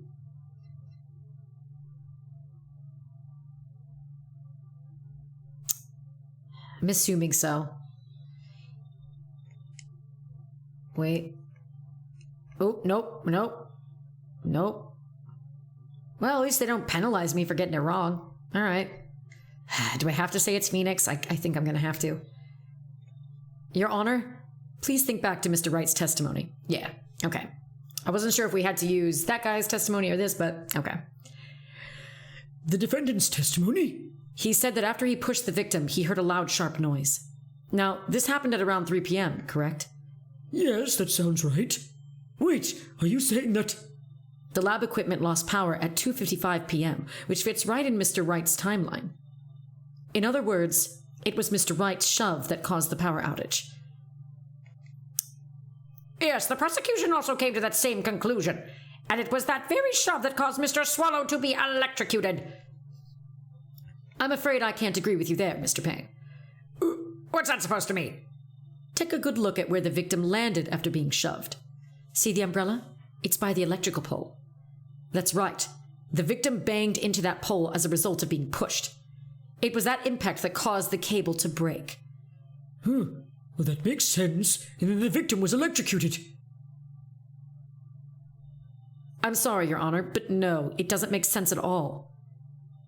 If the victim was shoved into the far pole, then he couldn't have been electrocuted by that severed cable in the foreground here. Ah! In other words, someone other than my client must have electrocuted the victim. Order! Order in the court!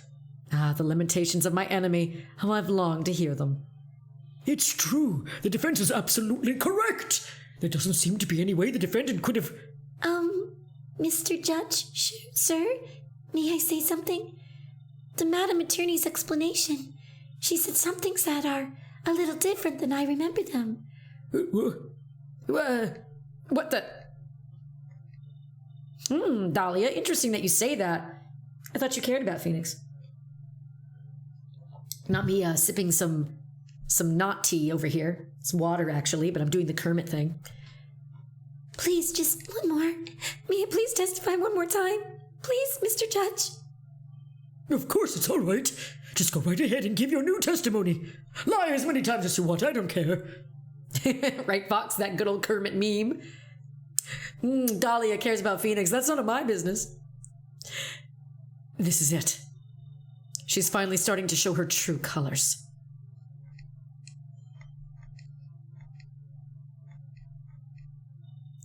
The truth is, Feeny pushed him twice.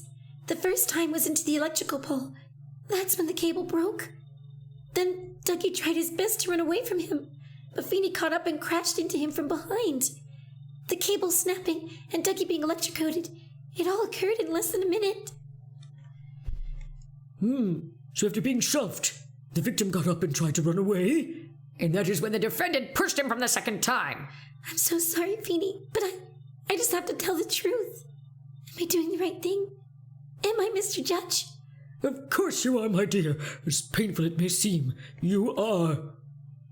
Now then, Miss Fay, you may proceed with your cross-examination. Pretty sure I know what we got to focus on in this one. But we press all of them as is tradition. Miss Hawthorne, previously in your testimony, you said the following. Actually, I didn't see the moment he pushed Dougie. I know. I'm sorry. I wanted to protect Feeny. So that's why you basically lied to the court. I was a bad girl. I know. Mr. Judge. Yes? Would you please forgive little old me? Of course he won't. That's called perjury. Oh, come now. It's just a little white lie.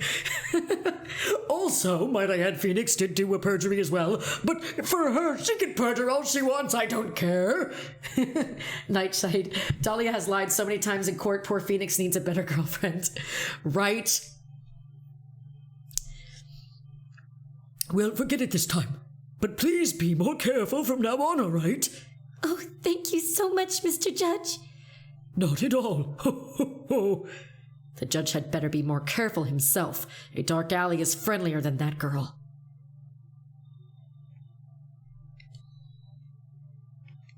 You're saying you actually saw the victim get pushed into the electrical pole? I know he doesn't look it, but Feeny can be a bit of an imp when he wants to be. Oh, really? But I never imagined that he would cause an electrical cable to break. Feeny really is scary when he gets mad. Yes, he sounds like a very dangerous individual indeed.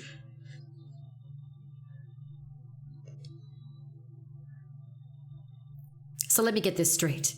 You were happily listening to your music on your headphones while you watched this scene unfold? Miss Fay, I'll have to ask you to stop badgering the witness. I wasn't happy. I was so scared I couldn't even move. All I could do was stand there and cheer them on. Cheer them on? What do you mean by that? Well, I wish the best for them both, and that they would each give their fight their all. That's very sweet of you to be so supportive. And what happened after that? And I mean, hey, if she was accurate and this really was happening, maybe the better thing would have been to say, No, stop, don't fight. That would have probably been the, the actual supportive thing to do. That doesn't sound quite right. There were handprints found on the chest of the victim's leather jacket. Mr. Payne, were there also prints found on the back of his leather jacket? Oh, well, no. Madam Fay, may I suggest that you listen a little more carefully? I said that he crashed into him from behind. My Feeny wouldn't leave any prints behind in that case, would he? Ugh.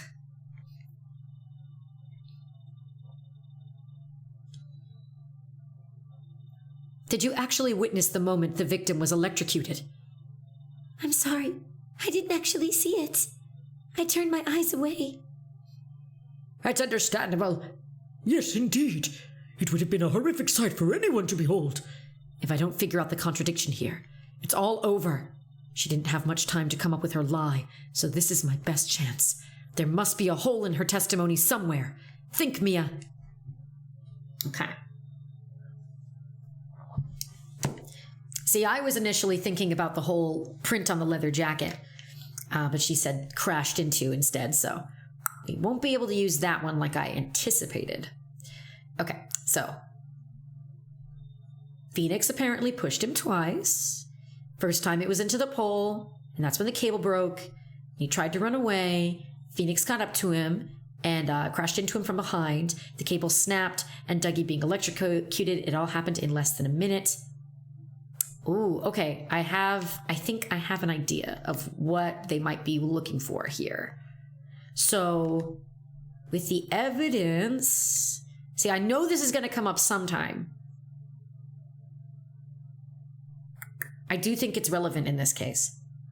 Because she said the electrocution happened in like about less than a minute, and they're saying his time of death was like 3 o'clock, and that the watch died when he was electrocuted. Let's go for it.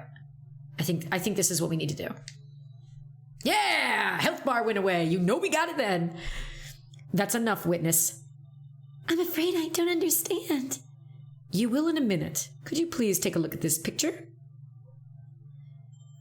Oh, that medicine. That's the one Feeny likes to take for his cold.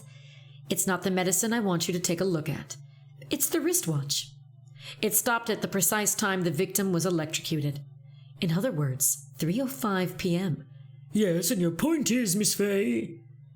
My point is this. What time was it when the lab suffered that power outage due to the cable snapping? Well, according to the student's testimony, the answer is clear. It was 2:55 p.m. Yeah! Would you care to explain to the court, Miss Dahlia Hawthorne, what exactly happened during this 10-minute interval?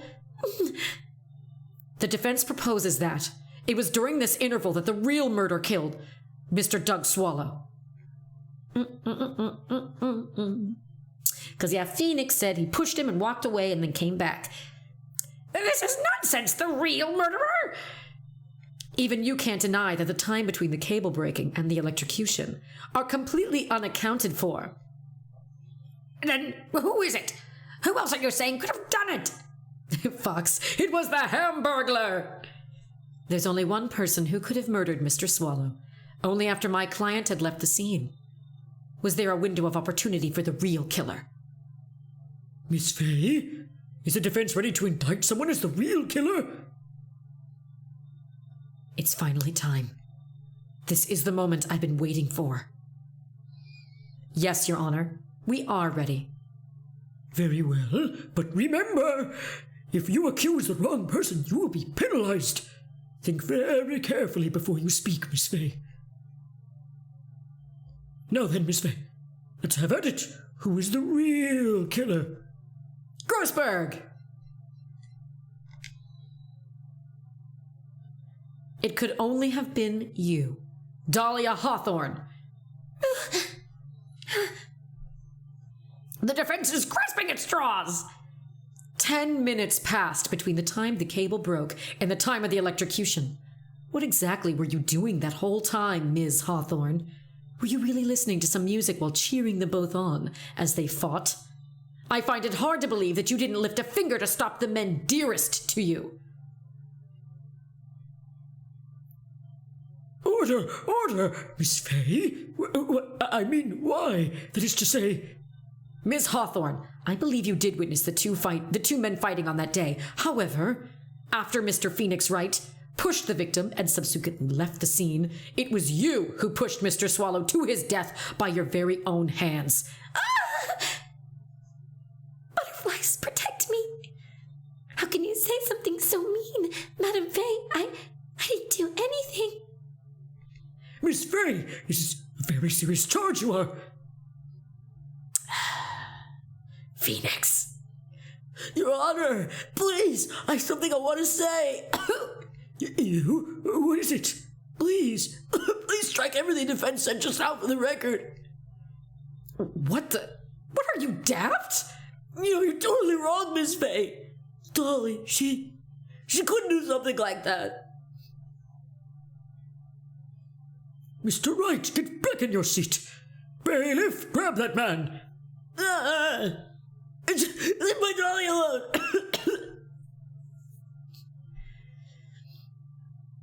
That boy. Who's this?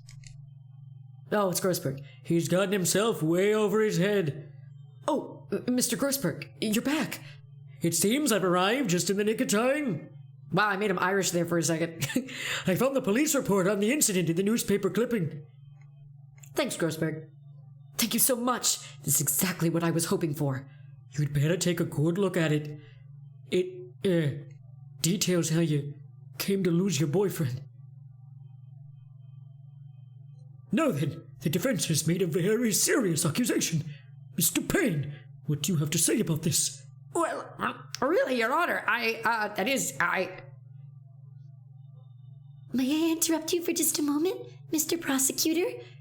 Don't you worry, my dear. I have the situation well in hand. Go right ahead.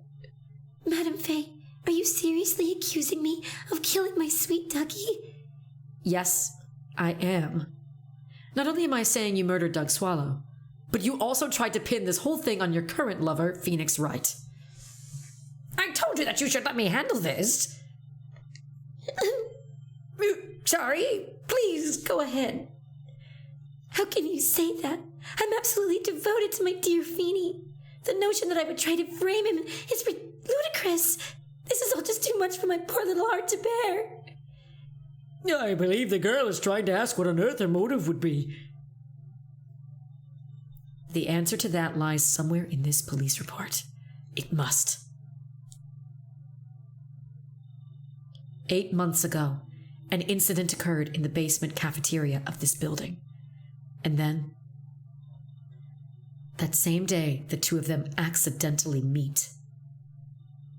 Your Honor, the defense requests further testimony from Ms. Dahlia Hawthorne. Further testimony? What about? About the events of the day when she first met the defendant, Mr. Phoenix Wright. What could that possibly have to do with this case? The witness claims that she has no reason to frame the defendant. Am I correct? Well, I have evidence that suggests that she, in fact, had a very good reason. Very well, then. The court grants the defense's request. Young lady, would you mind staying just for a little bit longer? Of course not, Mr. Judge. Get ready for the battle of your life, Dahlia Hawthorne.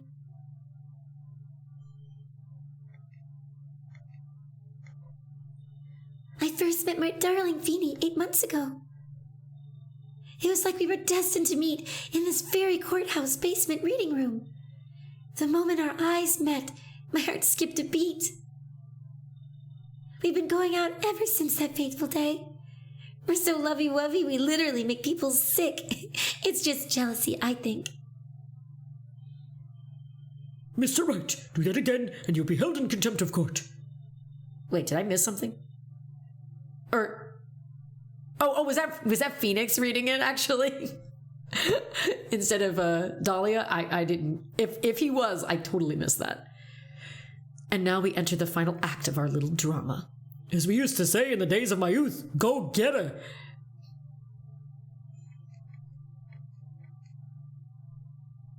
Oh, wait, did I? Oh, that's right. Now we're cross-examining. Okay. I thought I went back for a second. Okay.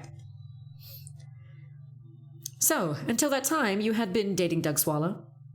Yes, I'm a real fool, I know. Letting my emotions change so quickly. I'm ashamed of myself. No, not at all. Look at me. I'm infamous for changing my mind. My critics have been even taken to calling me Judge Fickle. Maybe you should look for a different line of work. Despite that, however, he always hands down the correct verdict. Does he? That's why some people also call him the Great Judgeini. Who calls him that?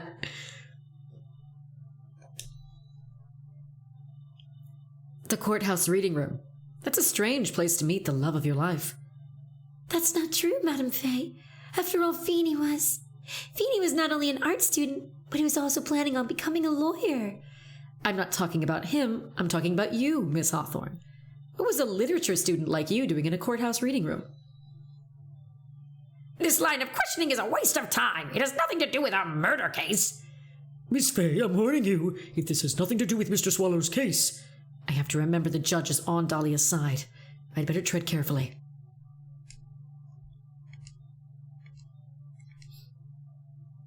More often than not, we always keep going.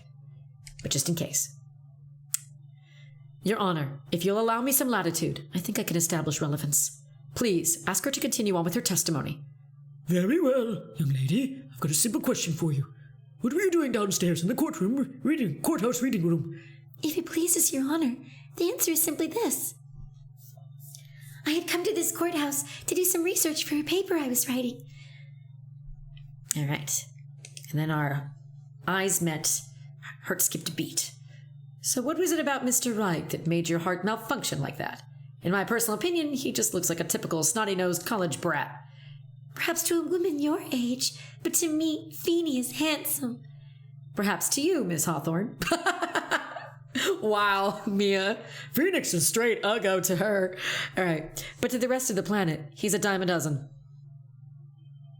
Love is a mysterious thing, and I object to this line of questioning. If you were to look at my wife, for example, you might all be shocked. He's telling the truth. It was truly, truly shocking. Beautiful mushroom, growing tall in the darkness. It comes from cow dung. That's the poem that best describes how I feel about my Feeny. That he's cow dung. We've been going out ever since that fateful day. Listen to me, Mia. The woman has the judge in the palm of her hand, you see. So the only way to discredit her is to find a contradiction in her testimony. Okay. Okay, come to the courthouse to do research for a paper I was writing. I don't think so. I'm not even going to save. Because do we have that information? Like I think we do. Yes, okay. Location, District Courthouse Cafeteria. Date, time, August 27th, 4 p.m. Victim, Diego Armando, age 28. Occupation, lawyer. Suspect, Dahlia Hawthorne, age 19. Armando ingested poison while interviewing the suspect regarding another case. Traces of poison were found in the victim's coffee cup. No poison was found in the vicinity or on the suspect's person. It is unclear how the poison entered the victim's coffee cup. Yep, here we go. It's this one.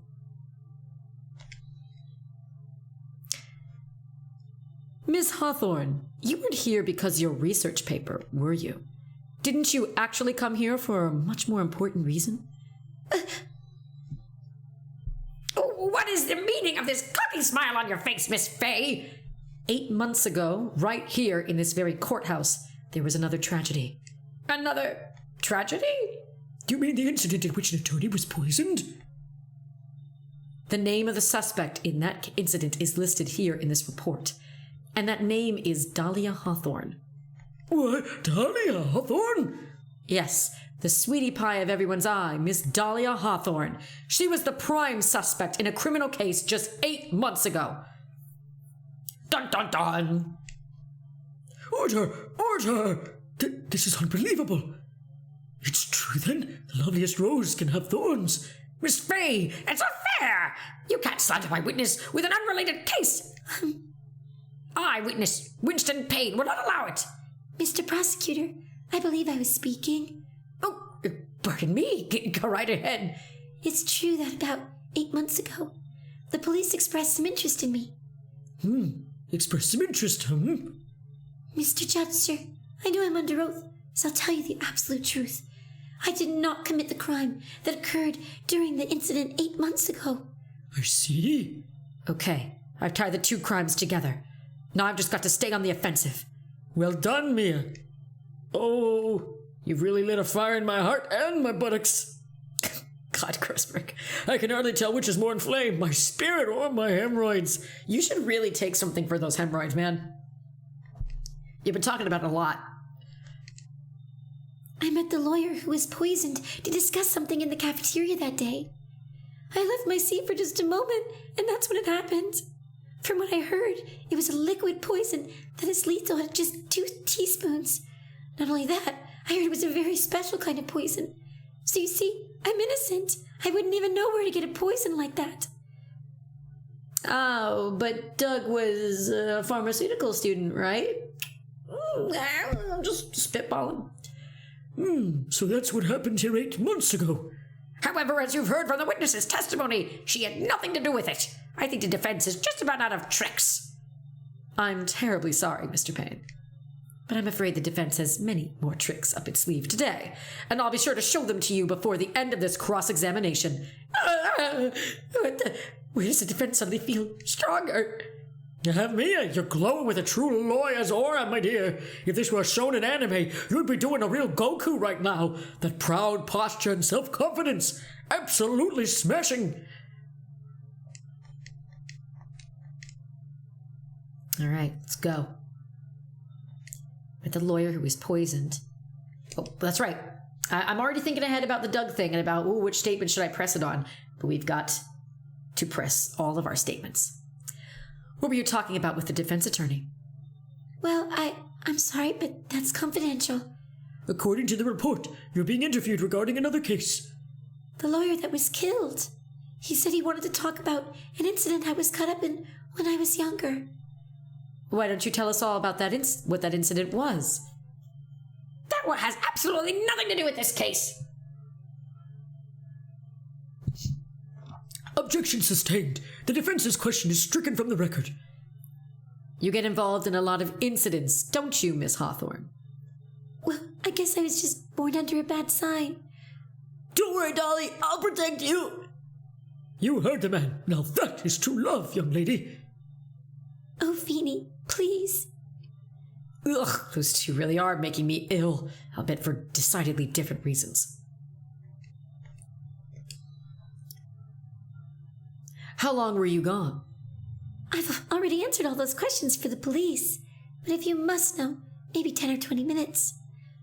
And where were you during that stretch of time? Using the toilet? What are you saying, Miss Faye? Toilet, my perfect little Dolly doesn't poop. Jeez. You heard the defendant, Miss Faye. She's constantly constipated. Better luck next time. Oh, Feeny, please. The police have already looked into this whole matter. This line of questioning is nothing but a waste of the court's time. Objection sustained. Miss Hawthorne, please continue with your testimony. About how much liquid is 2 teaspoons? Well, let me see. My bottle of eye drops is half fluid ounce, which is equal to 3 teaspoons. So it's about 2/3 of that amount, huh? The poison was found in the lawyer's mug of coffee. It must have been after I left the table. Someone must have quietly slipped it in there. Not only that, Oh, that's right. special kind of poison. A special kind of poison? How so? Well, I heard that it's almost impossible to detect. Oh, and where would something like that come from? I'm sorry. All I know is what I overheard the policemen saying. They said something about using advanced chemical processes to purify it. Chemical processes? Well, that's quite impressive. Most impressive. The better question is, how did the criminal get something like that? That's the one I really wanted to question. And that's the reason they didn't arrest you. Because no one could show how you could have gotten the poison. I think that's a good enough reason, Madame Faye. She's right, and I think we've all had enough of Miss Faye's questions. So in essence, the main reason Miss Hawthorne is never arrested in this crime was because no one could show how she could have obtained the poison. And all we have to do is find a way to establish how she could have gotten some, right? Great.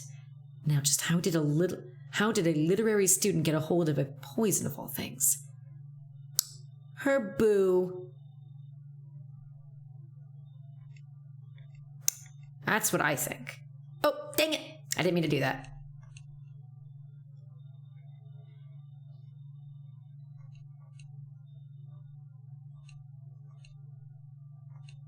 Okay. Let's look at our info here. Oh, that's right. We could do this. The victim, he was a 4th-year pharmacology student. There we go. I haven't even had to dip into the walkthrough yet. My memory with this case, doing pretty good on it. Although now that I say that, I'm going to instantly F myself. That's usually what happens when I get all cocky, like, look at me, I haven't had to use the walkthrough. Woohoo, Grezy's great. You wouldn't know how to get that kind of poison. I don't believe you. What? In fact, you had easy access to that kind of poison, didn't you? At your boyfriend's lab. Boyfriend? You mean the victim, Doc Swallow? That's right. Up until 8 months ago, Miss Hawthorne was dating Mr. Swallow. And if you'll recall, Mr. Swallow was a pharmacology student at Ivy University. Pharmacology? His laboratory contained highly advanced chemistry equipment. In fact, without such equipment, the culprit could never have attained such a rare and special poison. Right, Fox? Ironclad. Well, Miss Hawthorne, it seems you've had access to such a poison after all. And then it was a matter of slipping it into the victim's coffee when he wasn't looking. The only person who could have done that was the one sitting at this very table. You. No! Order! Could it be? It's nothing but a baseless May I say something, Madame Faye? What is it, Miss Hawthorne? The amount of poison in the coffee was 2 teaspoons, correct? In order to carry that much liquid, you would need some kind of container. Well, yes, that's true. I was searched immediately after the incident took place. Quite true. In fact, the entire courthouse was turned upside down. But they didn't find a suspicious container anywhere, did they?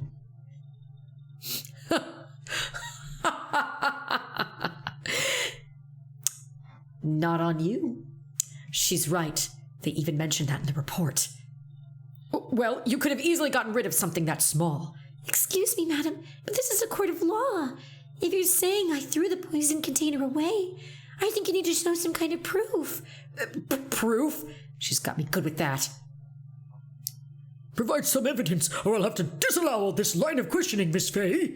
Unless we can come up with some evidence, we're going to lose this lead. The police conducted a full-body search of Dahlia and the entire courthouse, and yet the container holding the poison disappeared right after the crime occurred.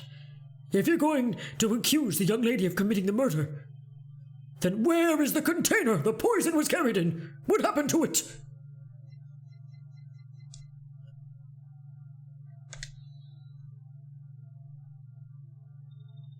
You were forced to get rid of the container in a hurry, weren't you? And that's why you passed it on to someone that had nothing to do with the case. Someone that you knew wouldn't be searched. Who is this person? Mr. Phoenix Wright, of course. So the defendant was this witness's accomplice? Of course not. She gave the poison to him, disguised as a present. What? But that's... It's a charming little necklace. Is this a little bottle? It's really quite cute. So what about it? What does it mean, Miss Fay? The day that the witness met and fell for Mr. Phoenix Wright was 8 months ago, August 27th, the very same day as the poisoning incident. Under the pretense of love, the witness gave my client a present. All for the purpose of hiding the one piece of evidence that would give her away. Are you saying there's a deadly poison in here? No, there's no longer any poison in that bottle. However, I'm certain if the crime lab were to analyze it, they would find a trace amount. No!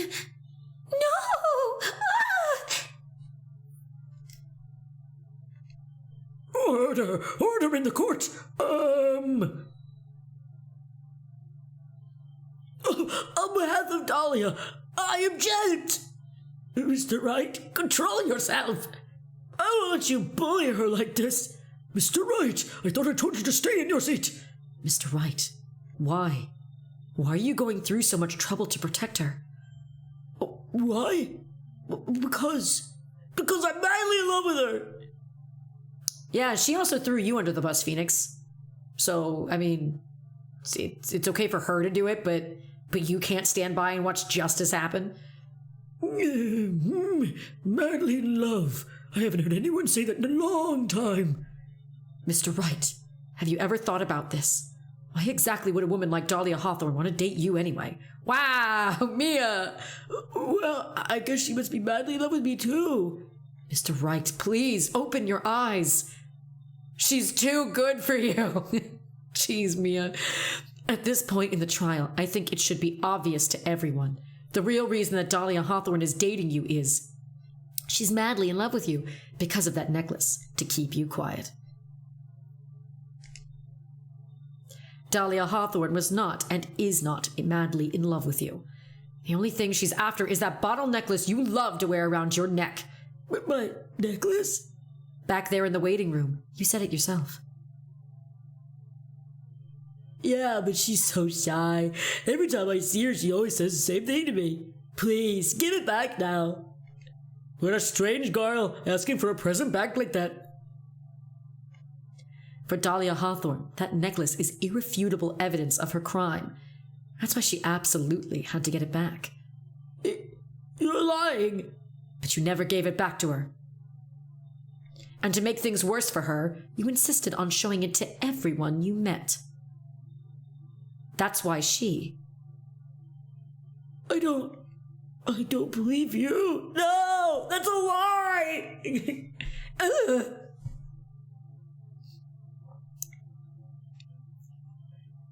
Mia, are you all right? Now the defendant, he's getting away. Bailiff, hurry, after him. Geez, Phoenix, causing trouble in the courtroom, huh? Mia, are you all right? Yes, I think so. That boy, he went completely insane. Where's Mr. Wright? It looks like the bailiff caught him, so we should be back soon enough. Thank goodness. Oh no! What is it? The bottle necklace. Miss Hawthorne's present. It's gone. What? That's terrible. Mr. Wright must have grabbed it when he slammed into me. Foolish boy. That's the only thing that could have saved him. What in blazes are we supposed to do now?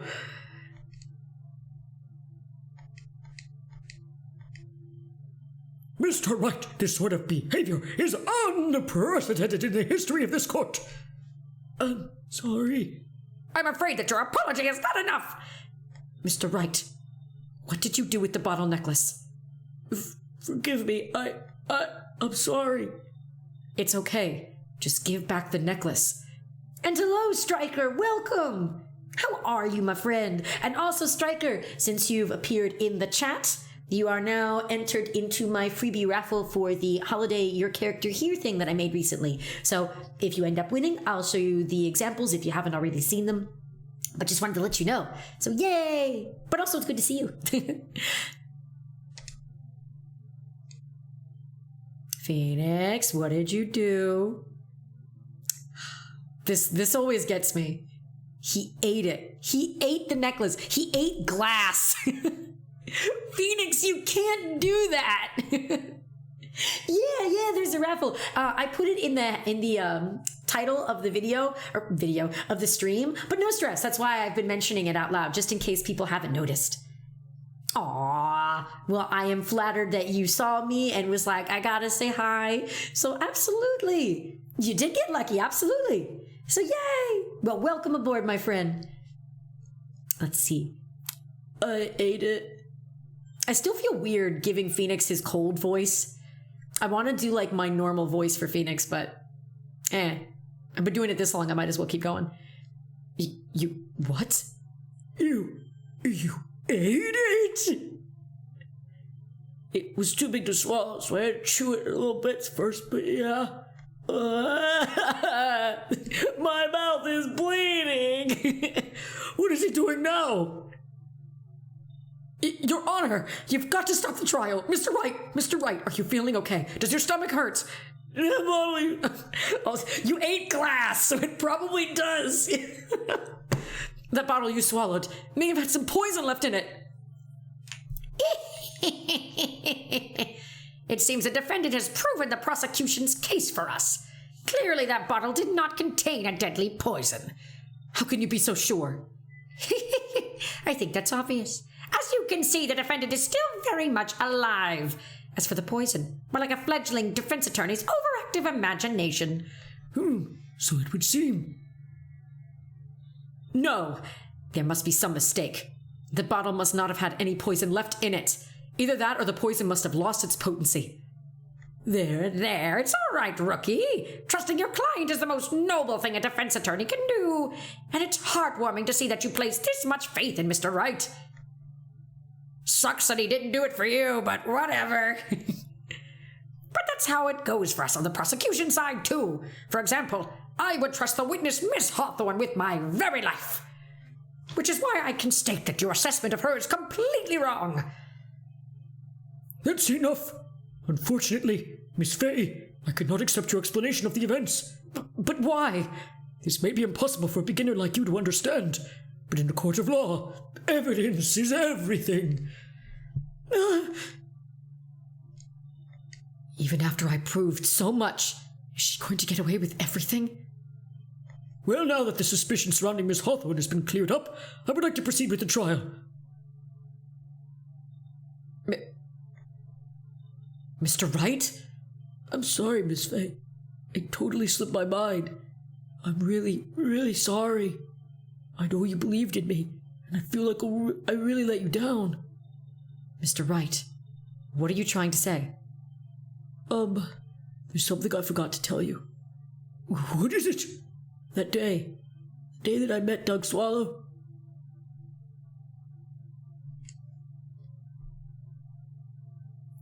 That girl, you shouldn't see her anymore. Hey, it's none of your business. I'm assuming he doesn't have a cold now. I'm telling you for your sake. If you continue to see her, it's going to be bad news. You're lying. Just listen to me. There's something you need to know about that girl. Last night, someone stole some poison from our lab. Poison? The same thing happened 8 months ago. A drug sample was stolen. She came to the lab that time, too. It could only have been her. That girl is a thief. Stop it! Don't talk about her like that! Because I'm assuming he got his cold after he got rained on. So, there we go. No cold Phoenix voice there. Is it true? Did he really say that? It's Ridiculous! There's one more thing. After I pushed him that day, I got worried and came back to have a look. And she was there. Dolly was right there. She was crouched down next to him. What? She told me not to ever tell anyone about it, but I'm sorry, Dolly. Your Honor, the defendant is... Miss Faye, you tell them. Dolly didn't do it. She's innocent. Oh, Phoenix, you have not been listening to this whole trial, have you?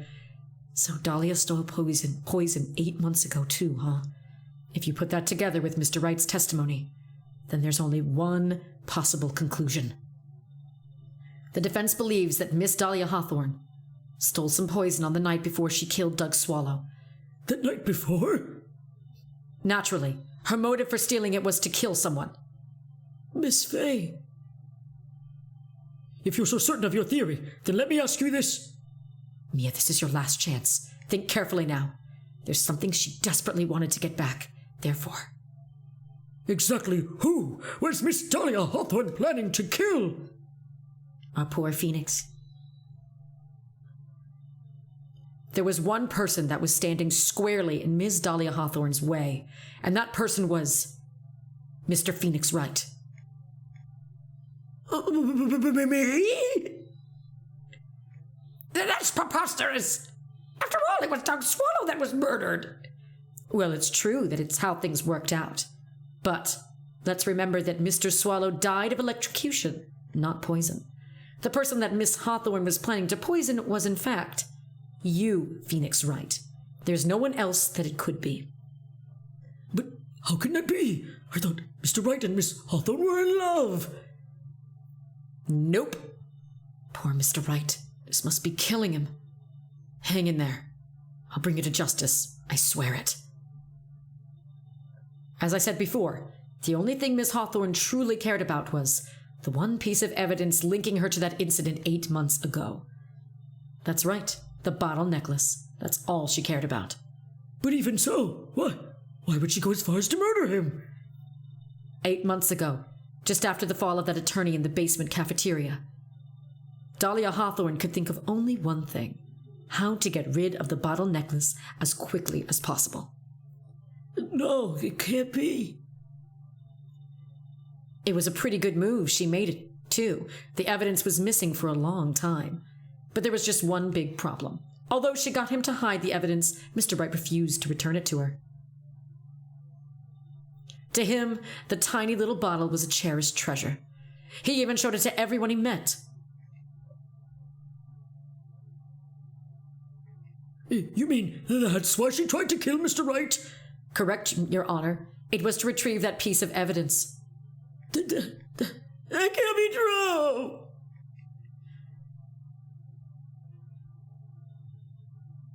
Feeny, what a joke you are. There we go. There she is. Honestly, how can any woman ever count on you for anything?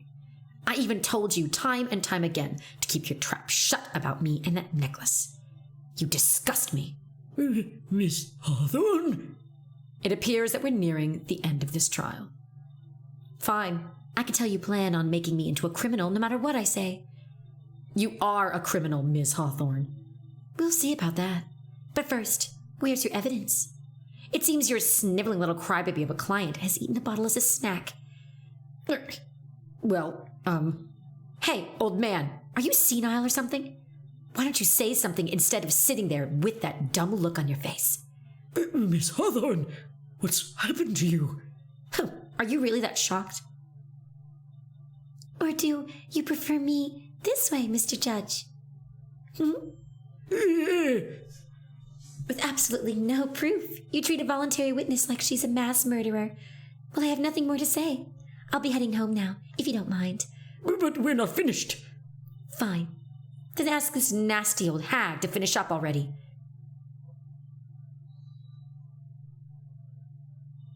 I can't let her get away this time. Stop, Mia! If you keep on pushing without any evidence, you could pay the ultimate price as a lawyer. The ultimate price? You'd be forced to take off your attorney's badge forever, I'm afraid. No. You'd better think it over carefully, Ms. Fay. Or should I say, Ms. Gray? Well, Miss Fay, could you provide evidence that would establish her guilt once and for all? Seems like a good opportunity to save.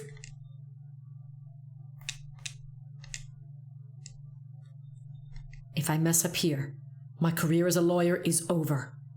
But to be honest, at this point, I don't have any evidence that's well-founded. Right, Stryker? I agree. Very much a bitch. Me and my one friend who play this game, we absolutely detest Dahlia. We are going to give her the boot. Don't you worry, Stryker. Boot is going squarely up her buttocks. Even so, I'd rather lose my attorney's badge than let her get away with murder. Your Honor, the defense would like to present proof. Impossible! You can't possibly! Stupid woman. It is the opinion of the court that there has already been enough discussion. Therefore, I will allow only one piece of evidence to be presented. Okay, a lot more went down than I thought, so there we go. I don't want to go through all that text again. Just one? If you aren't able to establish her guilt, then I'm afraid that a very harsh verdict will immediately be handed down on Mr. Wright. I understand, Your Honor. I could just imagine the headlines for tomorrow's newspaper. Up-and-coming lawyer plummets to earth before she gets the chance to soar. she was planning to poison Mr. Wright. If that's the case, then the poison was probably in there. Well then, Miss Fay, please present your evidence. Show to this court irrefutable proof that Miss Hawthorne was planning to poison Mr. Wright. Found clutched in the victim's hand, covered in Wright's fingerprints.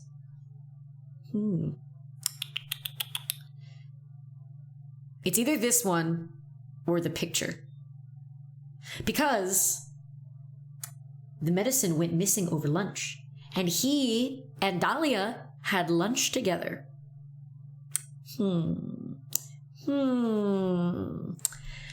So my question is, which version of the medicine evidence is the one they want? Also, do we need any? I don't think we have like a testimony that Phoenix said any of that, so I don't think I have to worry about that. It's either this or this. We're gonna go with this one. Yeah, there we go, we're good. And in some cases they accept both, so who knows? If it was also that one, we would have been good either way. Here it is, Your Honor. The evidence that will prove her guilt once and for all. Cold Killer X? Phoenix Wright's beloved cold medicine. Trademark pending. Does our rookie defense attorney have a bit of a cold? If I did, I still wouldn't take this cold medicine. After all, it's been poisoned. What? Remember what the defendant said in his testimony? But I lost my bottle of it around lunchtime on the day of the incident.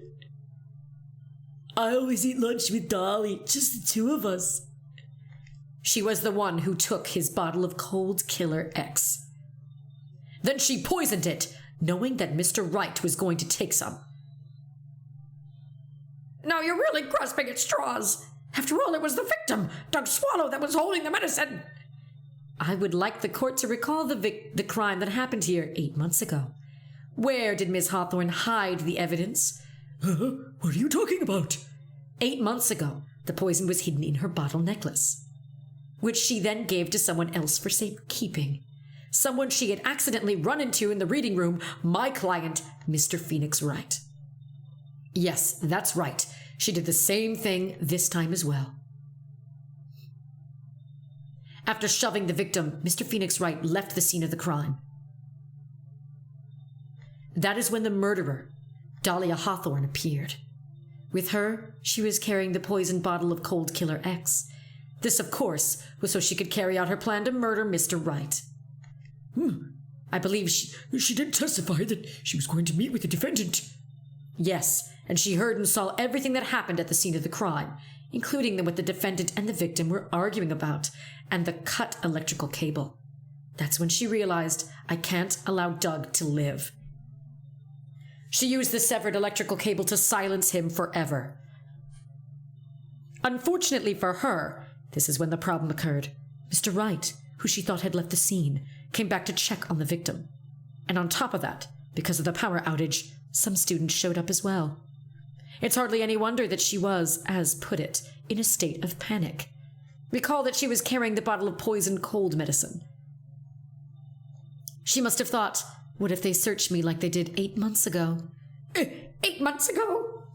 Yes, she did dispose of the evidence exactly the same way as she did back then. She had someone else hold it. In this case, Doug Swallow. Egad!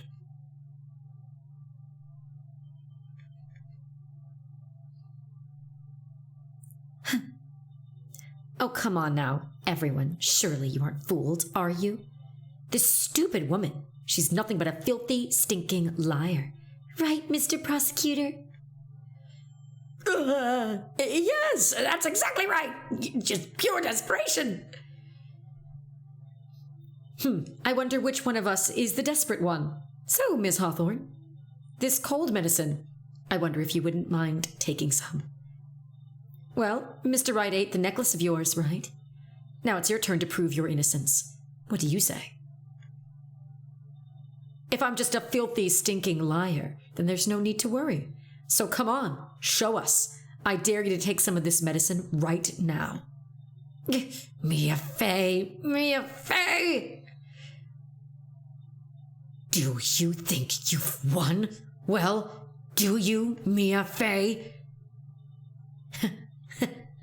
That's just fine. For the time being.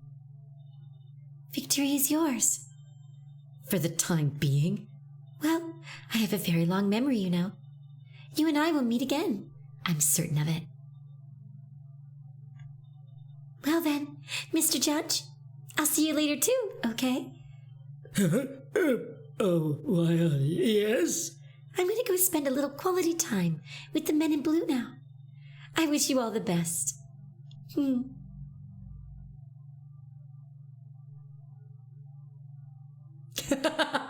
I love how in the chat everyone hates Dahlia. Yes! Grezy loves to see it. Everyone hates Dahlia. Yes. Stryker, let her take the pills. I don't care about winning. Get that bitch. And Nightshade, honestly, yeah, the consequences, let them happen. Hell yeah. I much agree with you. Fox.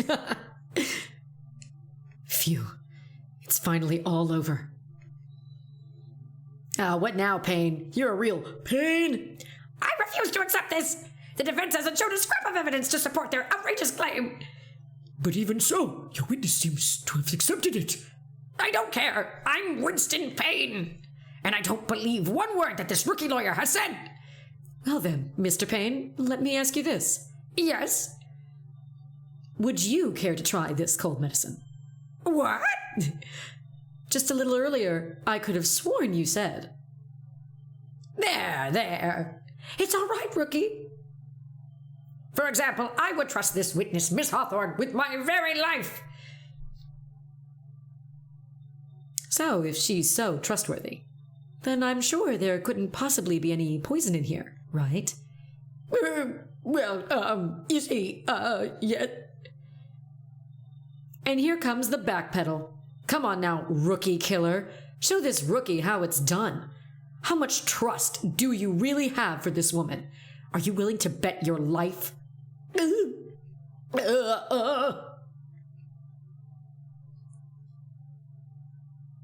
Yeah! My hair! My beautiful hair!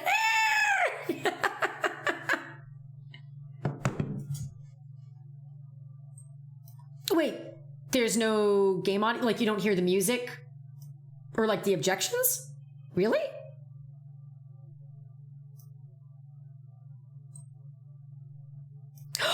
Oh my gosh.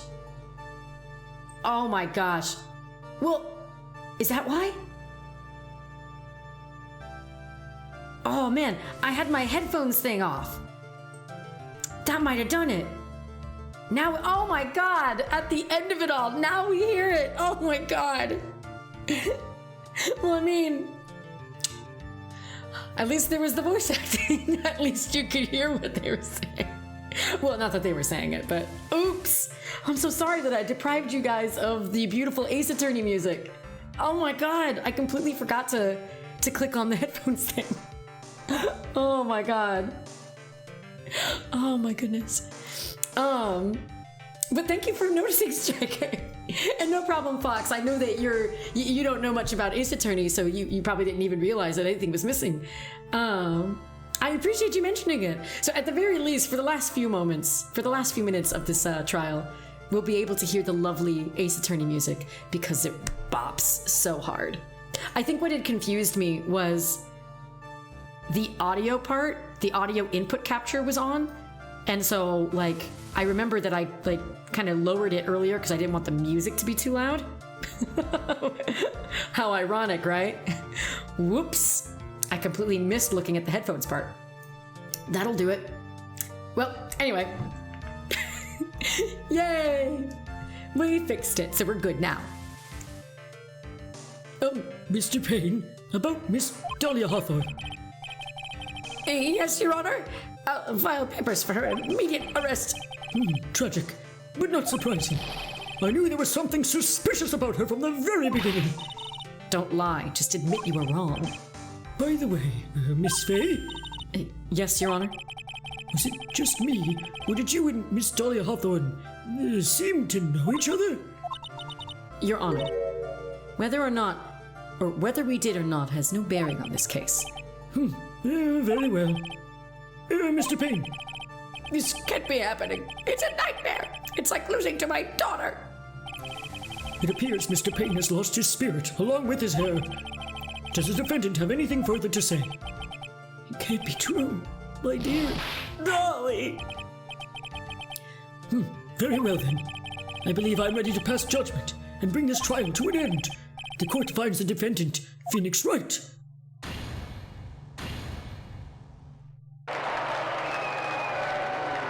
Yeah, at least we have audio for us to hear the claps. Yay! The court is adjourned.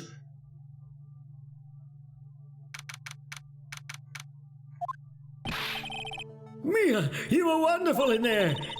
Thank you for everything, Mr. Grossberg.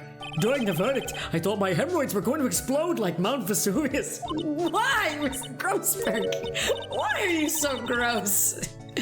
Mr. Grossberg, do you, maybe think you could stop talking about them? That's rather rude. Anyway, this case really made me think, what does it really mean to have a relationship of mutual trust with the client? Perhaps it is we veteran lawyers who have lost sight of this. Oh, Mr. Wright, congratulations. Thanks. I was thinking, Go on. the dolly that I saw up there on the witness stand, I don't think that was really her. Huh? What? Yeah, the dolly I knew could never have said those kinds of terrible things. Maybe she was like, I don't know, a fake or something? Boy, this poor kid still hasn't got a clue. You need to forget about her, Mr. Wright, for your own sake. Yeah, you're right. It's probably for the best. Also, you need to relax a bit more. Try to grow up a little. But out of all my friends, everyone says I'm the most grown up. Yeah, he still is leagues better than Larry. Ugh, what kind of company does this guy keep? Right now, I'm starting to become a lawyer myself. And that's what you keep saying. But I thought you were in the art department. Well, yeah, I am. But there's a friend that I desperately want to help. And if I hurry, then I should still be able to save him in time. I see. Say, Miss Faye, a lawyer is someone who can help people when they're in trouble, right? Mr. Wright, I'm still new at this myself, but I think that's exactly what a lawyer is. Okay, I'm gonna do it. I'll study my butt off. I'll become a lawyer for sure. I hope we could see each other one day.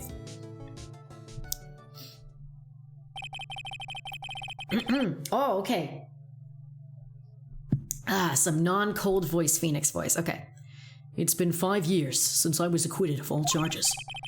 I became a lawyer, like I planned, and managed to save my friend. But Mia has passed on to a better place. For me, this trial brings up a lot of painful memories. But it also brings up some very precious ones. And memories that I thought I would never rise to the surface again. Mia is gone now, but even so, I can hear her in my mind. Phoenix, no matter what, always believe in your client. In a court of law, your greatest weapon is your belief. 5 long years. Something has happened that's made me think back to her words of wisdom. But that is a story for another day. Turnabout memories. We did it, y'all. We beat the tutorial level. Brand new episode has been added, eh? Ooh, how exciting. We don't want to start that one yet, though. Save your progress. We will in a moment, but I don't want it to automatically start. But yes, all things considered, despite the fact the audio wasn't even working for the game, I say we still had a really fun time. I know I definitely enjoyed myself, and I really hope that you guys did as well. Like I said in the beginning, I love this game. This game is so much fun. And this specific part of the game is really, really cool. It's really, really interesting. So I really hope that you'll stick with me as we continue to play Phoenix Wright. Like I said before in the beginning of the stream, I'll probably jump back and forth between Phoenix Wright and Danganronpa 2. So since we did Phoenix this time, the next time I stream, most likely we will do Danganronpa 2. As long as I just do not have a burning intense desire to continue on with our Phoenix Wright case. That being said, I mentioned that we were doing a raffle. So what I'm going to do is I'm going to put everyone's names into that raffle now. And trying to debate if we should just go ahead and announce that winner now or on Twitter. I mean, if you guys don't mind waiting, we can go ahead and do that now. So let me go ahead and pull up a random name generator, or the wheel you can put names on. Wheel of Fortune. No, Wheel of Names. There we go. Okay. Wheel of Names. Wheel of Names. Okay. So let's put names in here. The last names I had in here were the ones from our Secret Santa event. So holler out to all of my Secret Santas out there. Fox, I know you're here. All right. Oh, speaking of, okay, we'll put Fox there. Striker is here. We had Nightshade here with us, so purple. Ergo technically also posted as well. He's my husband, so I'll leave him out. I love you, Ergo, but I know you probably anticipated me leaving you out.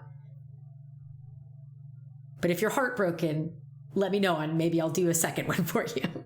All right, so we've got Mike.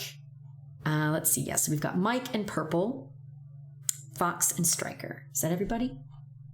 Making sure I'm not missing anyone. Oh, and Moon. That's right, Moonly. I remember Moonly was here earlier. Because they did the fart noise.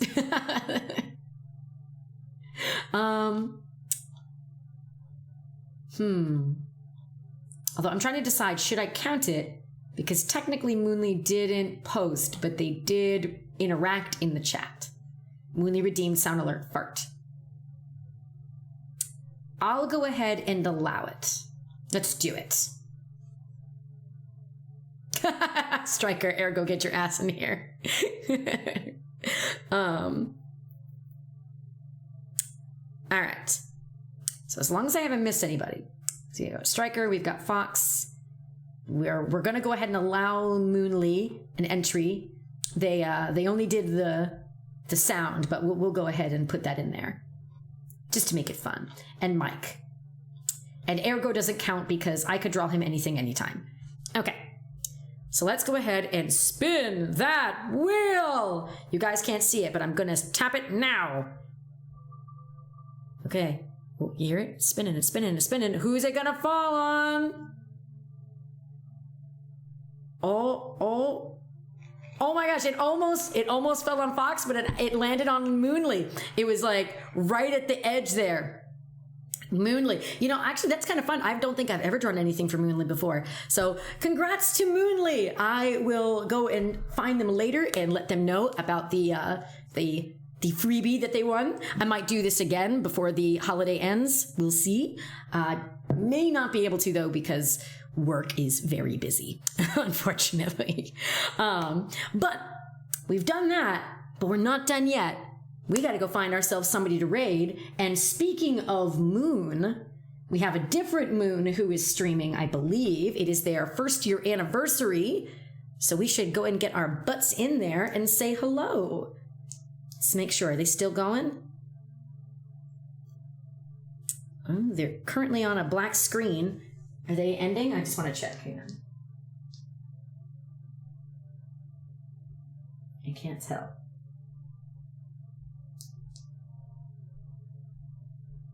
Looks like they're still going. So we're going to go ahead. Oh, I am not. That's right. I'm not in the thing. Hang on. I got to go onto here. Right? Hang on. I've got to go onto Twitch.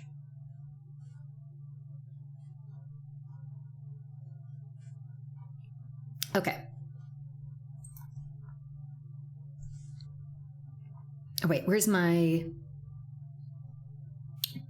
dashboard thing? Look at the scuff. Look at it. Wait, no, it's not what we want to do. Hang on. Maybe. Scuff, scuff, scuff. All right, I just need to get to my dashboard, I believe.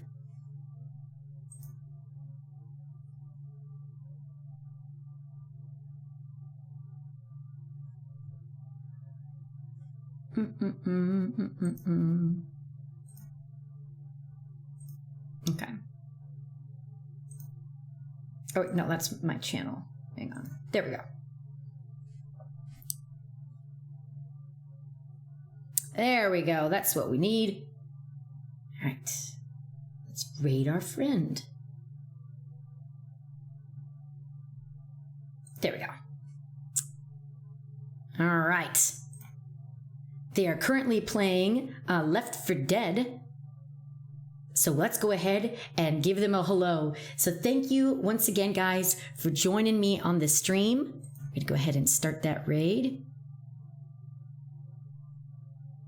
All right, hang on. Good. I didn't know if it was just going to immediately take us. Okay, so we're going to wait. Let me go ahead and get to our appropriate screen here. All right, so thank you, everybody, for coming. I really, truly appreciate it. You're all fantastic. Mwah. And thank you, Mike, for following. Thank you for joining the Horde. You guys have a great rest of your day. Be kind to yourselves. You deserve it. Until next time, see you later. Bye-bye.